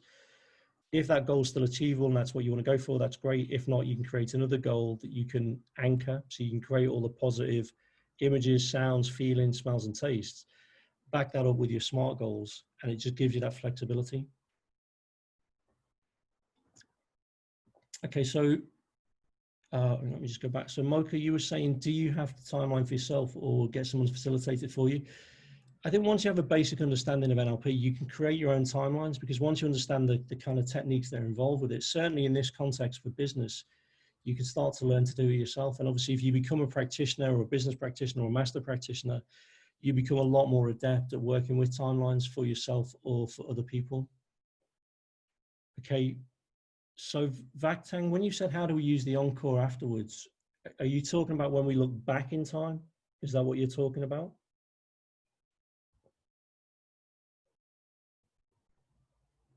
Not seeing an answer. But I think what you're talking about there is when we go into the future, we imagine what success looks like. We create the images, we create the feelings, the sounds, the smells, and the taste. We can then look back from that point and we can see what the significant events are that we need to achieve in order to get to that point 12 months from now. Some people, it might be a 6-month timeline. Some people, it could be 2 or 3 years. I prefer to work with 12 months because it's kind of more manageable, and most companies will work on a 12-month business cycle. They may divide that into, quarters. Induces reflective practice, Duncan. I think I know what you mean by that. So yeah, in your coaching practice, if I understand that question correctly, it becomes almost like a reflex. You'll do this naturally anyway. Okay. So Lenny, that's absolutely fine. So Lenny's asked the question, what if you can't see any significant things while you're looking back? That probably just means you need to give yourself a little bit more time and actually spend far more time than we did during that exercise. So sometimes when I'm working with teams and working with people, we have to give them a significant amount of time to kind of look back and see what the things are that they need to achieve. The other way you can do this is if people are really, really struggling to look back and see what the significant events are, bring them back to the present, get them to look along their timeline into the future, still focused on that image, that success, image of success, the anchor that they've created, and then seeing what pops up as they look forward. At the very least, most people in business, they should kind of know what they're going to be doing in the next month to 2 months, because they've kind of got those objectives in place, and they've probably got a boss somewhere who's telling them what to do. Yeah, so Andrea, I think it's a great technique to use with patients who are recovering from whatever it is and struggle to recover. If you can get them to imagine a point in the future where they have recovered, that's really, really powerful. So it'll work there. Yeah, so it's great for dealing with anxiety and stress and trauma as well. I was listening to actually a TED podcast this morning about a lady who'd, she'd lost her daughter in a really horrendous road accident. She was actually in the car behind her daughter when it got hit, and her daughter was only 12 at the time, so she was traveling with friends. Lost her daughter, and for a while was understandably heartbroken, was upset, but then started to think about the future and where she could get to and what she could do to help other people in her situation. There's lots of different applications for this. So yeah, so I'm seeing lots of really good, positive comments in there. Okay, so are there any more questions on this before we move on, ladies and gents? Because there's more stuff that I want to share with you.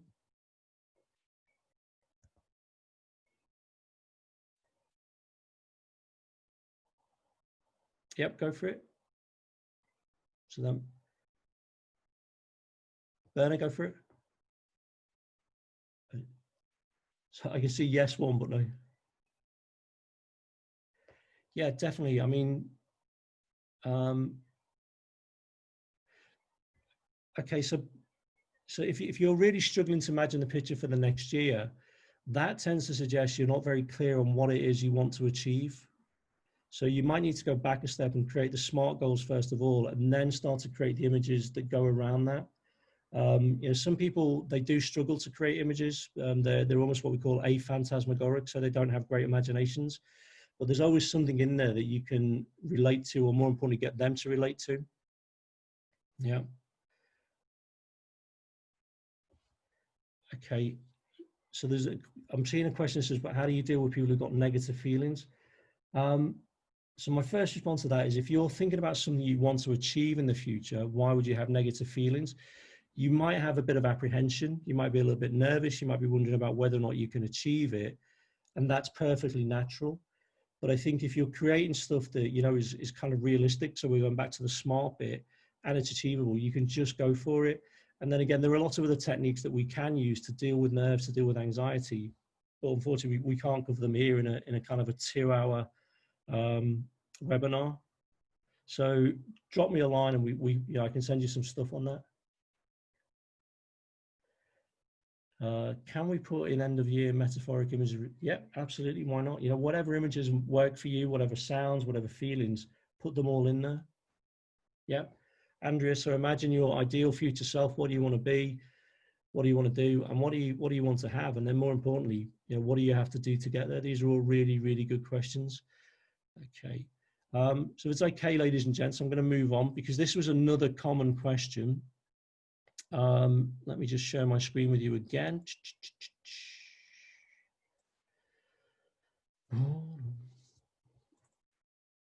Okay, so, oops. Can we use NLP to be more assertive? And the question to that is absolutely 100% yes. I run lots of assertiveness training programs for lots of different people. Again, salespeople, leaders and managers, doctors, pharmacists, nurses, lots of different people in the NHS. The first question that I would ask you, and I'll get you to put some comments in the box, what stops us from being assertive? Most of us understand what assertiveness is. We know that if we're not being assertive, we're being passive or we're being aggressive. And yet we choose not to be assertive more of the time. What stops us from being assertive? Stick some answers in. Yep, lack of confidence, fear of the outcome, politeness, maybe. Yep, absolutely. Fear, definitely. Internal noise, yep, so that little voice inside your head, definitely. People pleasing. You can be too close. Oh, definitely. So, Duncan, you've hit the nail on the head. It's all about limiting beliefs. So let me go back in and share this.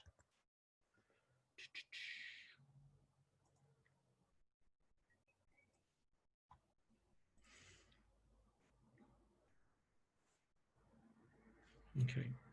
So definitely limiting beliefs is normally what gets in the way of people not being assertive. And the reason I put this photo in here, hopefully most of you recognize this. If you don't, then this is Roger Bannister. So this is the guy that broke the first 4-minute mile.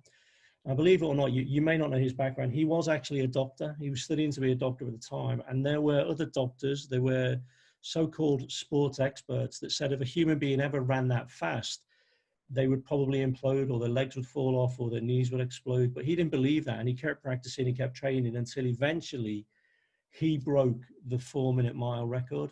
And what's really interesting, in the same year that he broke that record, his record was then broken about another 20 or 30 times. So once that record had gone, once that limiting belief had been taken away, people suddenly started to believe that they could run faster than 4 minutes and that they could run faster than Roger Bannister. So we often, the thing that stops us from being assertive is that we have a limiting belief. You probably hear yourself saying these words inside your own head, or you'll hear other people saying that, you know, I can't do this, I shouldn't do that, I mustn't do this, I ought not to do that. We know from NLP, and if you know NLP, that these are all modal operators, and there are different ways that we can deal with modal operators by challenging them. So when we look at the meta model and the Milton model together, you know, a good NLP practitioner will know that as soon as somebody says, I can't do this, rather than saying, well, why can't you do it? The question to ask would be, well, you know, where does that belief come from? What's making you think that you can't do it, or you shouldn't do it, or you mustn't do it? So we can really start to challenge those limiting beliefs, and we can do that for ourselves. And we can do it for certainly people that we're working with in business. And I do a lot of this with, as I say, salespeople, leaders and managers, people in healthcare, because it is very much a limiting belief. There's not a lot of evidence around that says you can't be assertive, that you shouldn't be assertive, that you mustn't be assertive, and that you ought not to be assertive. Now, that's not to say that people haven't had bad experiences. So if you've been, you know, potentially bullied in work by somebody who's more senior than you, then, you know, that limiting belief is based on an experience. But again, that's things that can be dealt with using different elements of NLP. Assuming that that's not the case and that we're just dealing with a limiting belief, then what we would normally look at in assertiveness training, and certainly using NLP, is this concept of rights and responsibilities. So within the workplace, we all have rights and we have responsibilities that go with it. For example, you have the right to make mistakes, but if you're going to make a mistake, you have a responsibility to own up to the mistakes, to not repeat them, to learn from them. So you have rights and responsibilities, and when they're in balance, that's absolutely fine. We also have the right to ask. So we have the right to make assertive requests, and we have the right to refuse or to say no. And these are usually the two areas where people get into most difficulty. They're not confident in asking for help or asking for support or asking for clarification if they're talking to a boss maybe. Sometimes they're not confident in asking a customer for the business or asking a customer for appointments. And certainly when it comes to refusals or saying no, more people are even less confident in their ability to be assertive and to say no assertively. But there are a couple of really easy techniques that we can use. And when we do assertiveness training, this is what we take people through, that allow us to make assertive requests and to say no assertively when we use NLP. So we talk about a process called relate for when making assertive requests. So the first thing is we need to make the request. We need to be very clear. We need to articulate it as clearly as possible. What assertive people don't do is they don't say things like, I was kind of wondering if you're not too busy, maybe you could help me, or maybe I could do this, or maybe you could do that. That's prevarication. It's beating around the bush. That is not assertive. That is actually quite submissive or quite passive behavior. So we just need to make the request and be very clear about it. It's a really good idea, though, if when we make the request, we explain to that person why we're asking them. And as we use, or as we give our explanation, if we actually use their representational system, if we know them, so if we know that they're a very visual person, we can talk in a visual language. So you can imagine if you were talking to a colleague in the workplace, you might say, look, I'd really like you to help me with this project because I've seen the way you work as part of a project team. I've seen the results that you can generate, and I'd love to see how you can help me on this project. So you're talking their language. You're far more likely to build rapport with them, to get them on board. Of course, what we need to do is then listen, because if we have the right to make a request, they have the right to say no to that request. So we need to listen to their response, but not just listen to what they're saying. We need to listen to how they're saying it, because their words might say one thing, but their body language might say something totally different. So if you're talking to a colleague, or certainly if you're in a management position and you ask somebody for help, and they're kind of sitting there and they're kind of shaking their head, but they're agreeing with you, you know that something's going wrong. So we need to listen. And we also know from the meta model, and if you're not familiar with the meta model is all about listening. The things that they say and the things that they don't say are very, very telling. And again, with an understanding of the meta model, we can begin to challenge that. But assuming that we've listened and we've had a nice rounded conversation, we can then agree what's going to happen. So either this person is going to help you with your assertive request or they're not, and that's absolutely fine. And then we can agree a timeline. So if they're going to help you, what does that look like? When does the help start? When does it finish? How much time is involved? And then we can just put the plan into action that we've just agreed with them. So this is the process that we go through whenever we talk about assertiveness with NLP, working within the workplace. And again, this applies whether you're employed or self-employed. The other big one that people really struggle with is how to say no assertively. Now, the reason I've put the picture of Gandhi in here is there's a really great quote from Gandhi that says, as it says there, a no said with conviction is better than a yes said to appease. So if you think about it, how many times have you got yourself into trouble because you wanted to say no, but you said yes just for the sake of an easy life? So you said yes because it was your boss. You said yes because you didn't want to upset one of your colleagues. You said yes because there was a customer or a client that was asking you for something that you didn't really want to do, or you didn't really want to give them, but you just felt like you needed to say yes. And possibly you didn't have the tools or the wherewithal to say no. But remember, in terms of rights and responsibilities, if somebody asks you for something, whether it's a colleague, your boss, an employee, a customer, a client, a patient, whoever it is, you have the right to say no as long as you do it in a responsible way. And the responsible way that we talk about when we do our training is basically we need to be neat about it. So the first thing is we need to say no. Again, just be really clear about it. So no, I can't do that. No, I'm not willing to do that. Whatever words work for you. Then explain. And again, if we can explain using the rep system for the other person, we've got a far greater chance of actually communicating with them. So, they get the message, and we're kind of, again, thinking about our presuppositions. So the meaning of communication is the response that you get. So you might say to somebody, again, who's kind of very visual, you might say, look, I've looked at my diary. I can see I've got so much on for the next month or the next couple of months. I just don't see how I can help you with this project at this time. We can then explore alternatives. Now, this is really important and I think really powerful. If the request that you've been given comes from your boss and you want to say no, be prepared to explore alternatives. The obvious alternative, if you're talking to a manager or a leader or somebody that's made a request of you, is to say, well, okay, look, I've got all this stuff on my plate at the moment. What do you want me to drop so that I can work on this project for you that you've just asked me to work? And again, this is where the meta model and the Milton model become really powerful in terms of listening, but also communication and questioning skills. And then we can talk about what's going to happen and what the timelines are going to be. Now, at this point, if the answer is still no, then one of the tasks might be that you have to find somebody else that can help with the project, or the person that's made the request has to go away and they find somebody else. And that will probably involve a timeline. But this is the kind of process that we go through when we train people to be assertive with NLP. So making assertive requests, but also saying no assertively. And as I said, it's usually the no that causes people more problem because they're not confident when it comes to saying no assertively. All right, so how are we doing so far? Let me just stop that. How does all of that sound?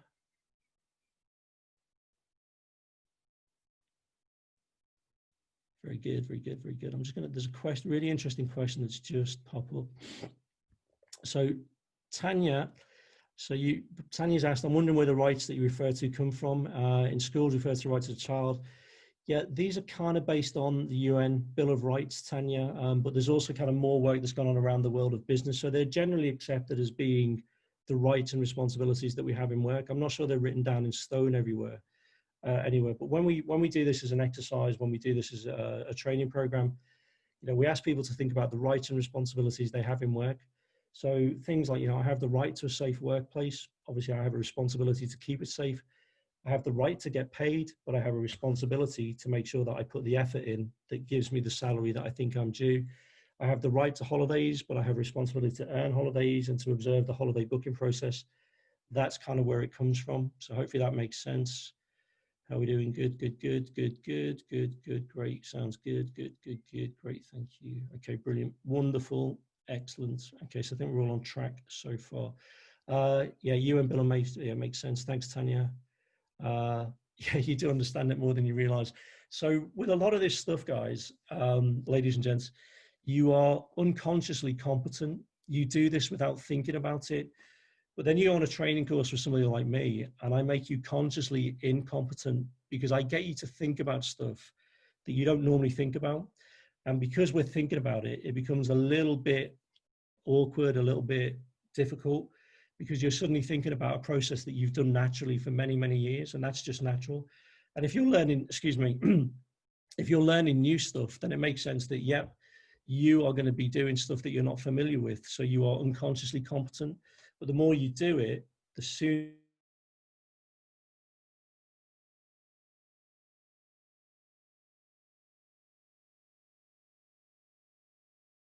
just, okay. All right. So a couple of other things, a couple of questions that came in. Let me just share this with you again. Is how do I use NLP, or how can I use NLP to gain commitment? So this could be commitment from customers and clients if you're asking them for the business. It could be gaining commitments from colleagues if you're asking for help on a project. This could be gaining commitment from your boss if you're asking them for a pay rise. And I think there are two really powerful techniques that are underpinned by NLP that can really, really help us with this. So the first one is what we call a mutual benefit statement. The second is what we call the presumptive alternative, which is really just a great way of closing somebody down and gaining commitment. So really powerful if you're in sales, whether you're kind of, selling your own business or selling a product or a service, or whether you work for somebody else. So I'm just going to work through these. So mutual benefit statements is based around the idea that if we can gain small commitments at the start of a conversation, at the start of a presentation, at the start of a sales pitch, we can then get bigger commitments further down the line. So what we're looking for is at the start of a conversation, the start of a meeting, a presentation, a sales meeting, or whatever it is, just 3 or 4 generic, non-challenging statements that we know the other person's subconscious agreement, or subconscious mind will agree to. And you might really want to pay attention to this one, ladies and gents, because in a minute I'm going to tell you how I use this to get upgrades on flights. So that in itself is worth knowing. Just to give you an example though, if I was meeting with a client for the first time, I might say something like, okay, thanks for seeing me, Mr. Smith. I appreciate we're both very busy. Now, straight away, Mr. Smith, his subconscious is going to be going, yep, we are both very busy, and I appreciate acknowledging the fact. He's not going to be thinking, or he's highly unlikely to be thinking, I wasn't busy, I just want to see you for the sake of seeing you. That's just not going to happen. So I've got my first yes. I might then say, okay, I know we've got 30 minutes together, and I know you want those 30 minutes to be as effective as possible. Again, it's highly unlikely that Mr. Smith wants to waste 30 minutes. So I've got my second yes. The third one, I might say, okay, I help a lot of businesses like yours to be even more successful. I'm sure that you, like most business people, myself included, want to be even more successful. Again, highly unlikely that Mr. Smith is going to argue with that. So very, very simple start to a conversation, but I've suddenly got 3 yeses. And the more I continue to get yeses as I go through the conversation or the meeting or the presentation or whatever it is, the more yeses I get, the more likely I am to get the big yes at the end when I ask for the big commitments, whether that's asking for a colleague to get involved in a project, whether it's asking your boss for a pay rise, whether it's asking a customer to give you an order, whatever it is, those little yeses all add up. And the way that this works is our brains are quite lazy. So if they can avoid having to work, they will take that path of least resistance. In order for our brains, our conscious and our subconscious to disagree with us, they have to actively do that. They then have to actively go looking for information that supports the reasons why they're disagreeing with you. So we have quite lazy brains. So when we use those generic, non-threatening, non-controversial statements, we get the other person on board. And because we're creatures of habit, as we begin to say yes, we like to keep saying yes. So that habitual pattern of behavior sees us through the conversation or the presentation and whatever it is, so that when we get to the end of it and we're asking for the big commitments, whatever that might be, we're more likely to get the big yes. Okay, so does that make sense so far? Are you with me? Let me just stop my share. Yep. Brilliant. Okay, so a couple of questions I quite often get asked at this point is, is this manipulation or is it influence? And I think the difference here is, who does the end result benefit? If it benefits you and it benefits the other person, or it benefits other people, it's influence because you're doing it for the good of everybody concerned. If it's just for your benefit, then it's probably manipulation. And that is never a good strategy to use, because there are some very manipulative people out there, but we are normally pretty good at spotting once we've been manipulated and we don't like it, and we don't go back and we don't deal with those people. Okay, so I can see a few of you asking about the flight upgrade. So this is kind of what I do and what I have done in the past. So normally when I'm checking a suitcase in, so I'm talking long haul flights, and I'm lucky enough that when I fly with clients, they'll normally fly me business class anyway. So I'm not too upset if I don't get an upgrade.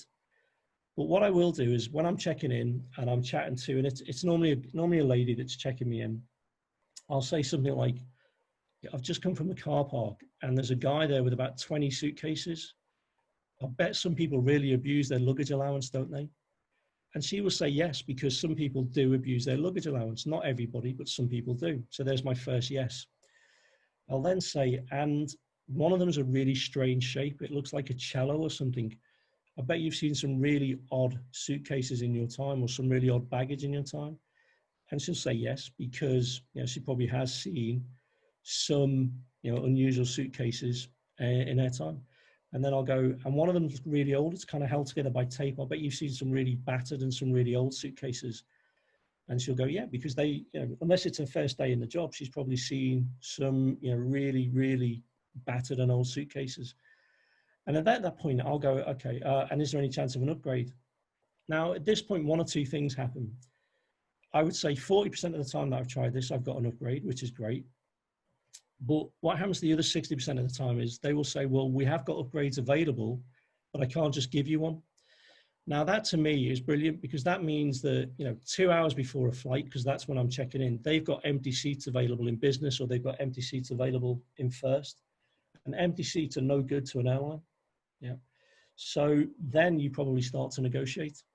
And that's fine, because, again, I do a lot of negotiations, and you can probably get a really good flight or a really good upgrade for a reasonable price. The last time I did this was when I was flying to Japan, and she started by offering me an upgrade to first at about £600, and eventually I got it down to about £350, I think, which I thought was worth it.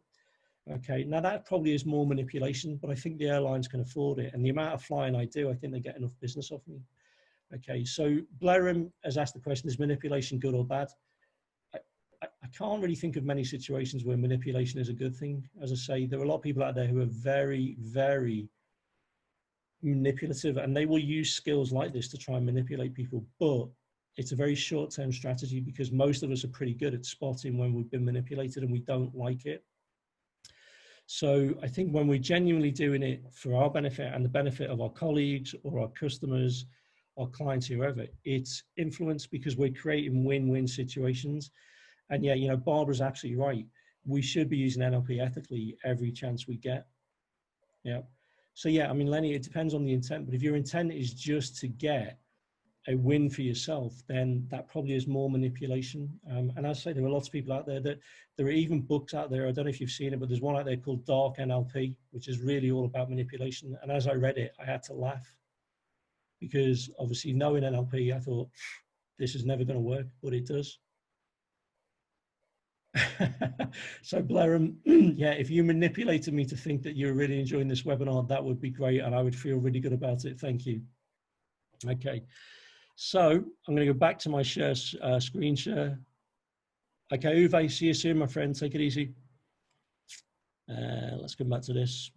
Okay, so the other thing I talked about was the presumptive alternative. Now, this is a great way to close certainly a sales call or a negotiation.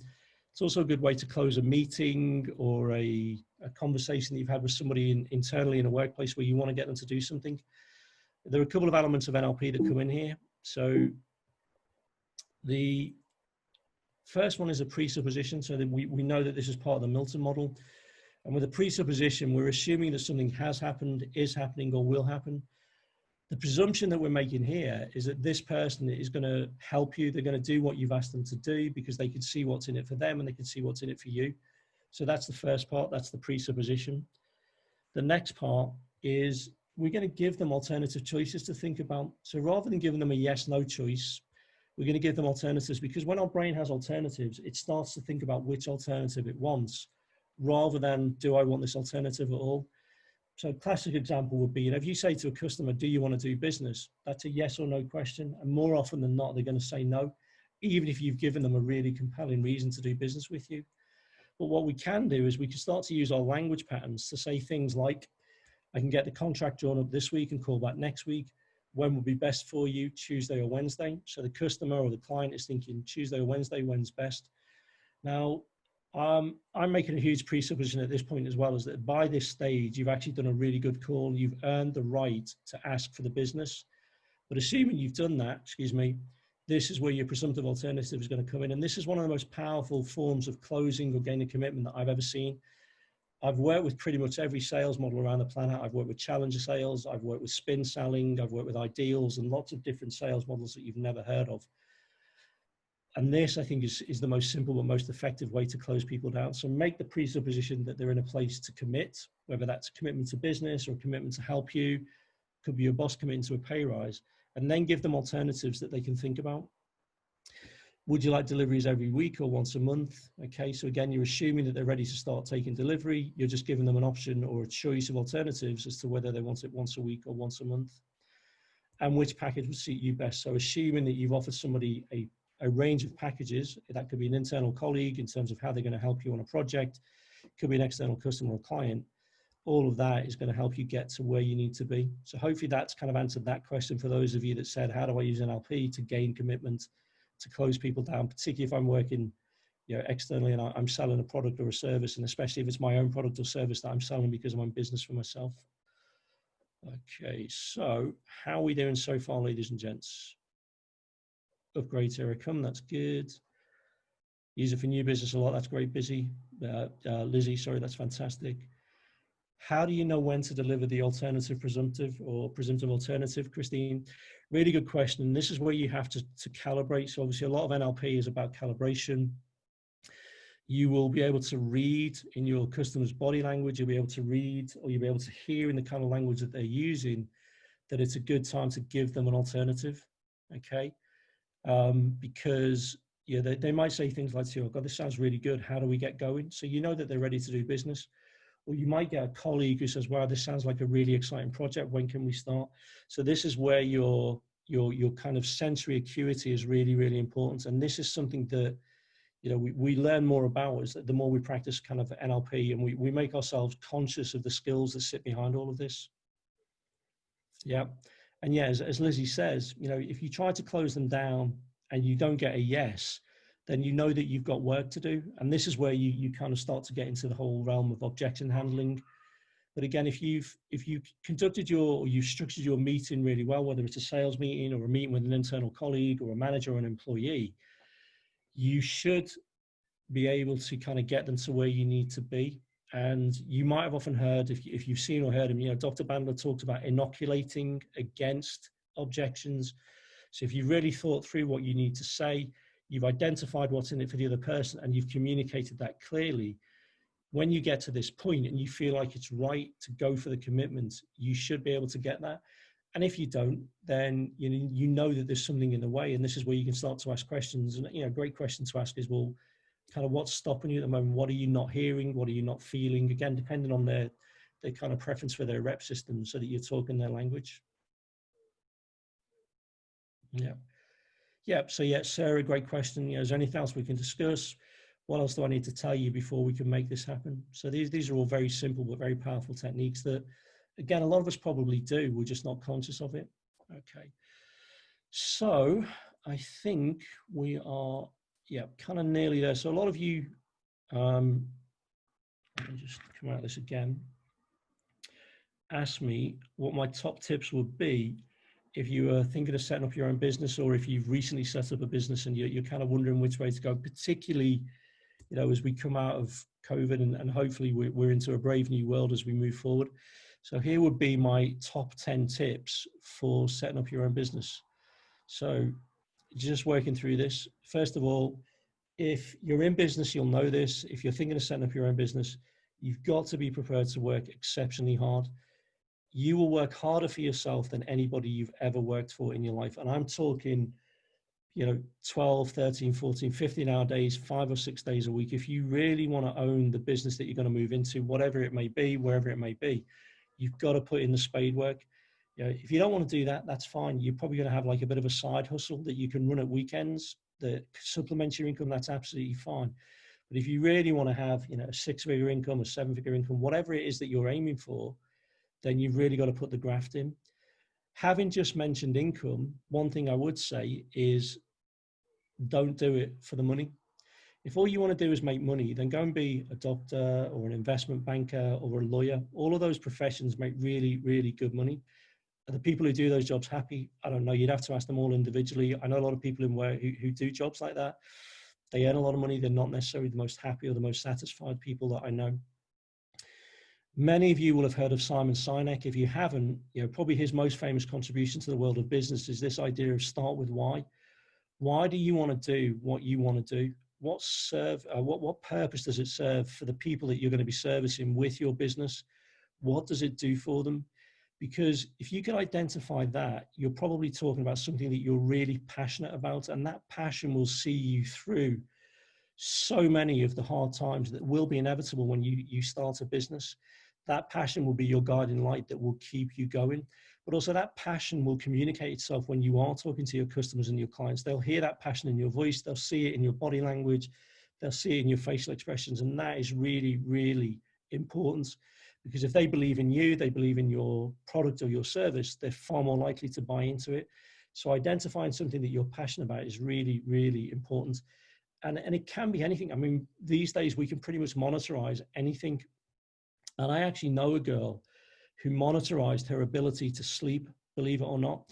So this was a lab technician that I worked with many years ago, back in my days in the pharma industry, when we launched the sleeping tablet. So she used to work at a sleep lab up in Leeds. She was really knowledgeable about sleep and insomnia and all sorts of sleeping disorders. And she was really passionate about sleep. And we had a conversation, I think it's about 7 or 8 years ago. She said, how can I monitorize my passion for sleep? She now has a business where she worked for, I think it's 3 of the top bed manufacturers in the world. She tests their mattresses for them. She writes up reviews and reports. She helps them design mattresses. She helps them choose materials. She's got that as an income stream.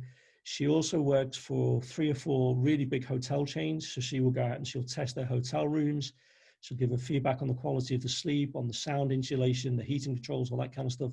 And she's just got a gig more recently with a cruise liner. So she's going to be testing the sleeping conditions on board a cruise liner.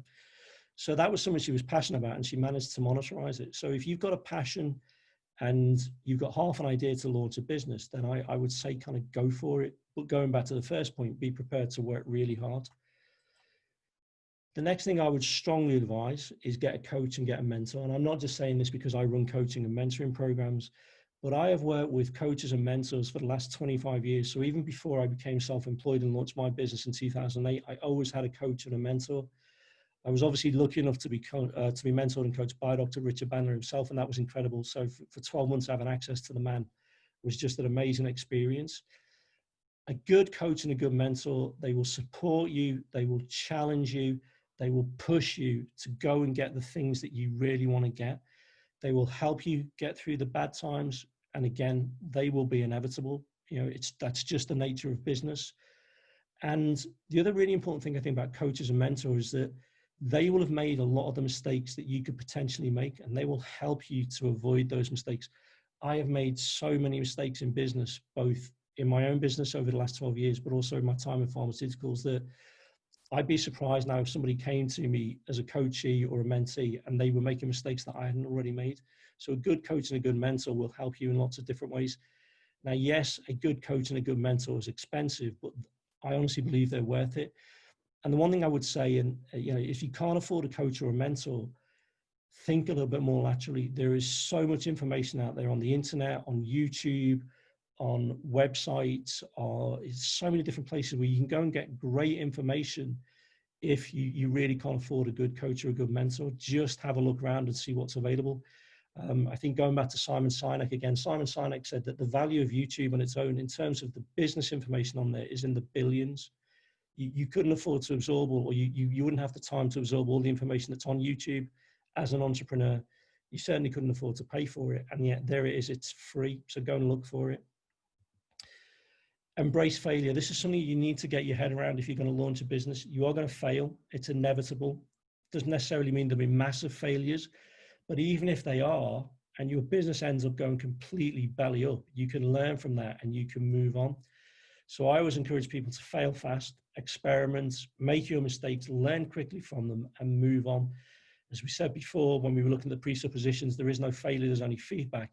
As long as you're still standing, you can learn from that and you can move on, and you're in a better position for your next business venture, whatever that may be, if it all goes horribly wrong. But you will make mistakes, and that's just something you need to get used to. I still make mistakes. John and Kathleen make mistakes. I'm sure Dr. Bandler makes mistakes as well, but that's just part of the business. It's the nature of the beast. Secret to overnight success is it doesn't happen overnight. So you've got to plan for the long term. You really, realistically, you should be thinking about 3 to 5 years to get your business up and running. Most businesses will operate at a loss for at least 3 to 5 years. If you're lucky, you get ahead of the curve. That's absolutely brilliant, but it is not an overnight thing. This is where I find things like Facebook and Instagram really interesting, because there's so many adverts on there from people saying, I will guarantee you overnight success. I've got a 7-step plan that will get you into 6 figures in 2 months. I've got a 9-step plan that will get you into 6 figures in 2 months. I sincerely doubt whether that's going to happen. You might get lucky. You might just happen to hit a niche in the market at the right time.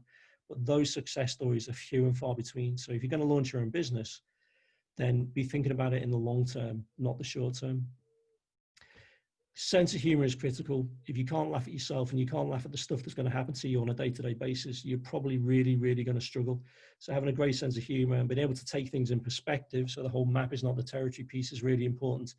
You're going to have a laugh, because so much stuff is going to happen that sometimes you'll find it incredibly, just very hard to believe. But if you can laugh about it because you've got a sense of humor, then you won't be going too far wrong. Accept that at times you will become invisible. And what I mean by this is that when you start up a business, and this happened to me a lot, you'll get people who will tell you that they will do business with you. So they'll give you contracts, or they'll buy your goods, or they'll buy your services, and then they disappear. And more importantly, not only do they disappear, they stop answering your phone calls, they stop replying to your emails, they don't respond to your texts. And you're probably sitting there feeling really frustrated, but also feeling like really hurt and ignored, because some of these people are friends, they're colleagues that you've known for ages, and they're not doing it to be spiteful or vindictive. Remember, every action has a positive intent. They probably just don't know how to respond to you to say that they can't give you the business that they promised you. And the reason they promised you business in the first place is because they were trying to be kind and they were trying to be supportive, and they really wanted to help you, but they just don't realize that actually making false promises, excuse me, is not a good thing to do. So accept that at times you will become invisible. I spent 3 months before I actually left my last job and set up my company networking. I spoke to everybody that I knew within pharmaceuticals, everybody that I knew within NHS, and I got so many promises of business. I thought, this is great. I don't think any one of them materialized within the first 6 months of my business, but business came in from other places that I wasn't expecting it. So you will become invisible at times. This is a really interesting one, because a few of you asked me about this. Should I give stuff away free? My answer to this is no. If you can avoid it, don't give it away free. If you can charge a lower rate because this is going to get you contracts, or this is going to get you deals and agreements, then I would do that.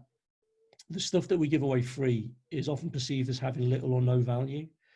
So I would be putting in some kind of charge, even if it was only 50%, at the very least. And I know there's a hell of a lot of pressure there when you set up a business, because you want contracts, you want customers, you want clients, to get that in by any means necessary. So the very least I would be looking for is, if I give somebody my services, or I give them a sample of goods free, I'd want a really good testimonial of them to go on my website. I'd want an endorsement from them. I'd want them introducing me to other potential customers and other potential clients. So if you could avoid it, I wouldn't give stuff away free. That's kind of one of the last things that you want to do. And then finally, keep sharpening your saw. So if you've read Stephen Covey, The 7 Habits, that's where that comes from.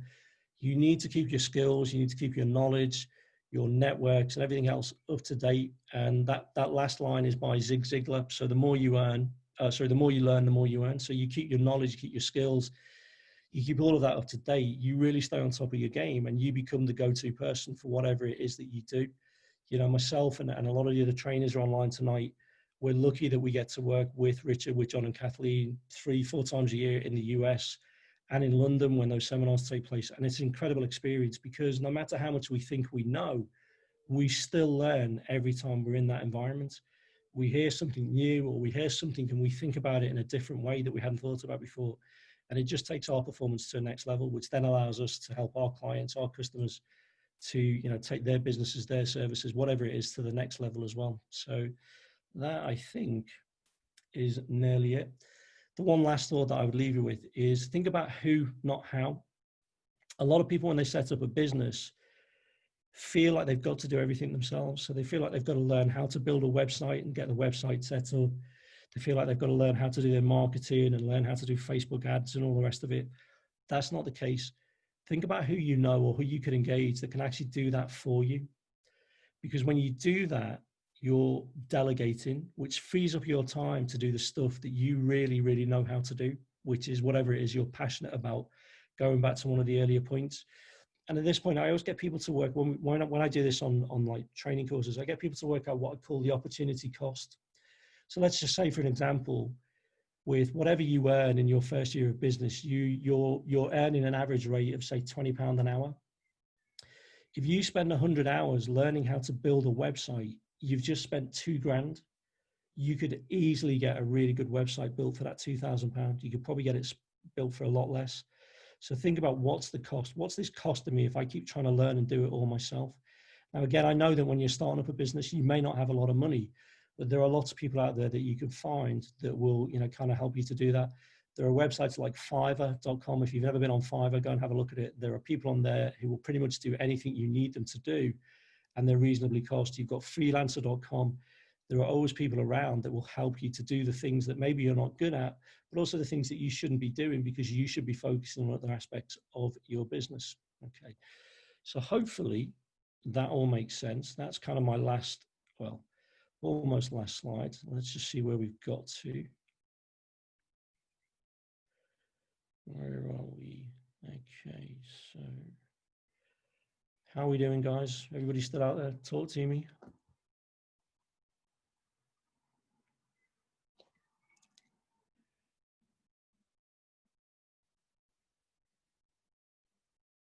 Okay. Yep. Okay. Could you see the slides on that last one, guys?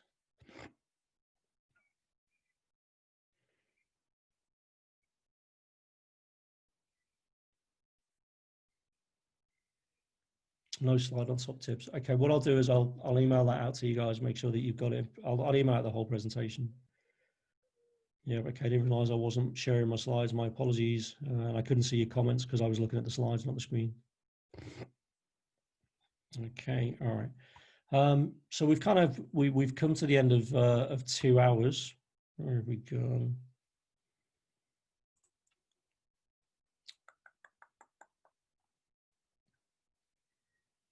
Okay. Yep. So I think everyone seems pretty happy at the moment. So again, I mean, I'm not desperate to dive off, guys. So are there any final questions anybody wants to ask? If I can answer them now, I will do.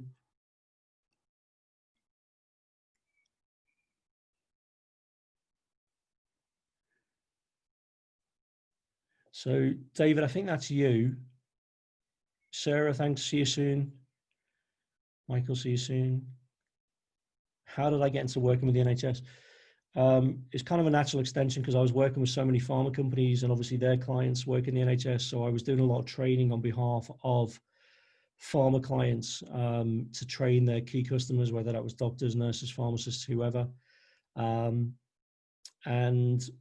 that just led to more and more work directly with the NHS. Thanks, Udo. Pleasure to see you, my friend. How do I use NLP on myself? Good question, Mike. Sometimes I just have to have a really stiff word with myself and give myself a kick up the backside. Oh, yeah. So, Paul, a great question. Thank you for that. Yes, funny enough, we have an NLP business practitioner that starts in 2 weeks time on the 27th, but I'll email you with some details of that. In fact, actually, I think if I can put the link in here.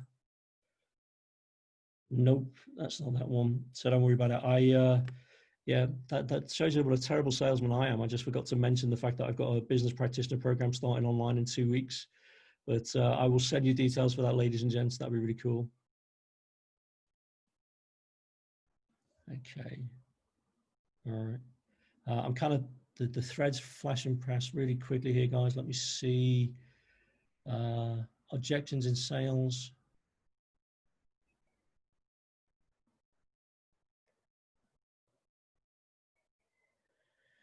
So Blenheim, if you've got customers or clients that are saying to you, you need to sleep on it, I would say something like, okay, that's great. I know you need to sleep on it. What is it exactly you need to sleep on?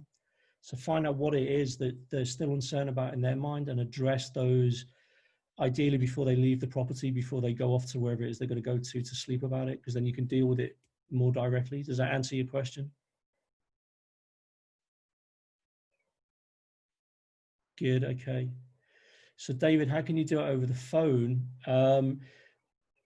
If you can't physically meet the person, then I would try and go for a setup like this. I get them on a video call.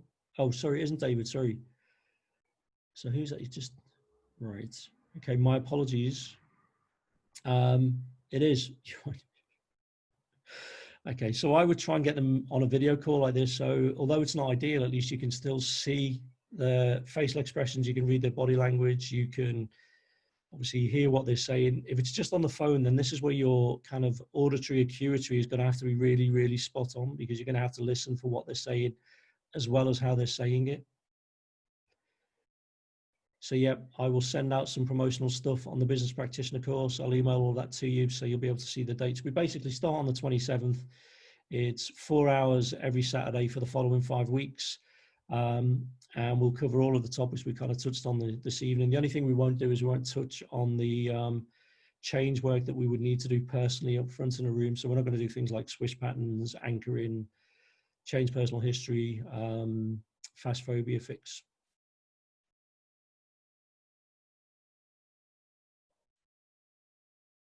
Christine, brilliant. Yeah, I'm looking forward to working with you. Yeah, do you guys? That's cool. Yep, see you for Dr. Bandler's on the 20th, obviously. So yeah, I'm going to put this on Vimeo as soon as it's finished processing itself, guys. Because these are quite chunky videos, they take a long time to upload. But yeah, we'll definitely put that on.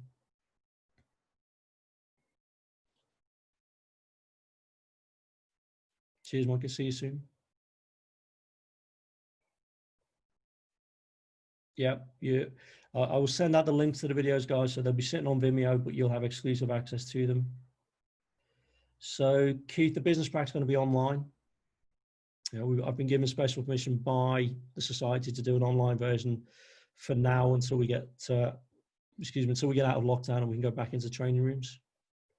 Thanks, Blenheim.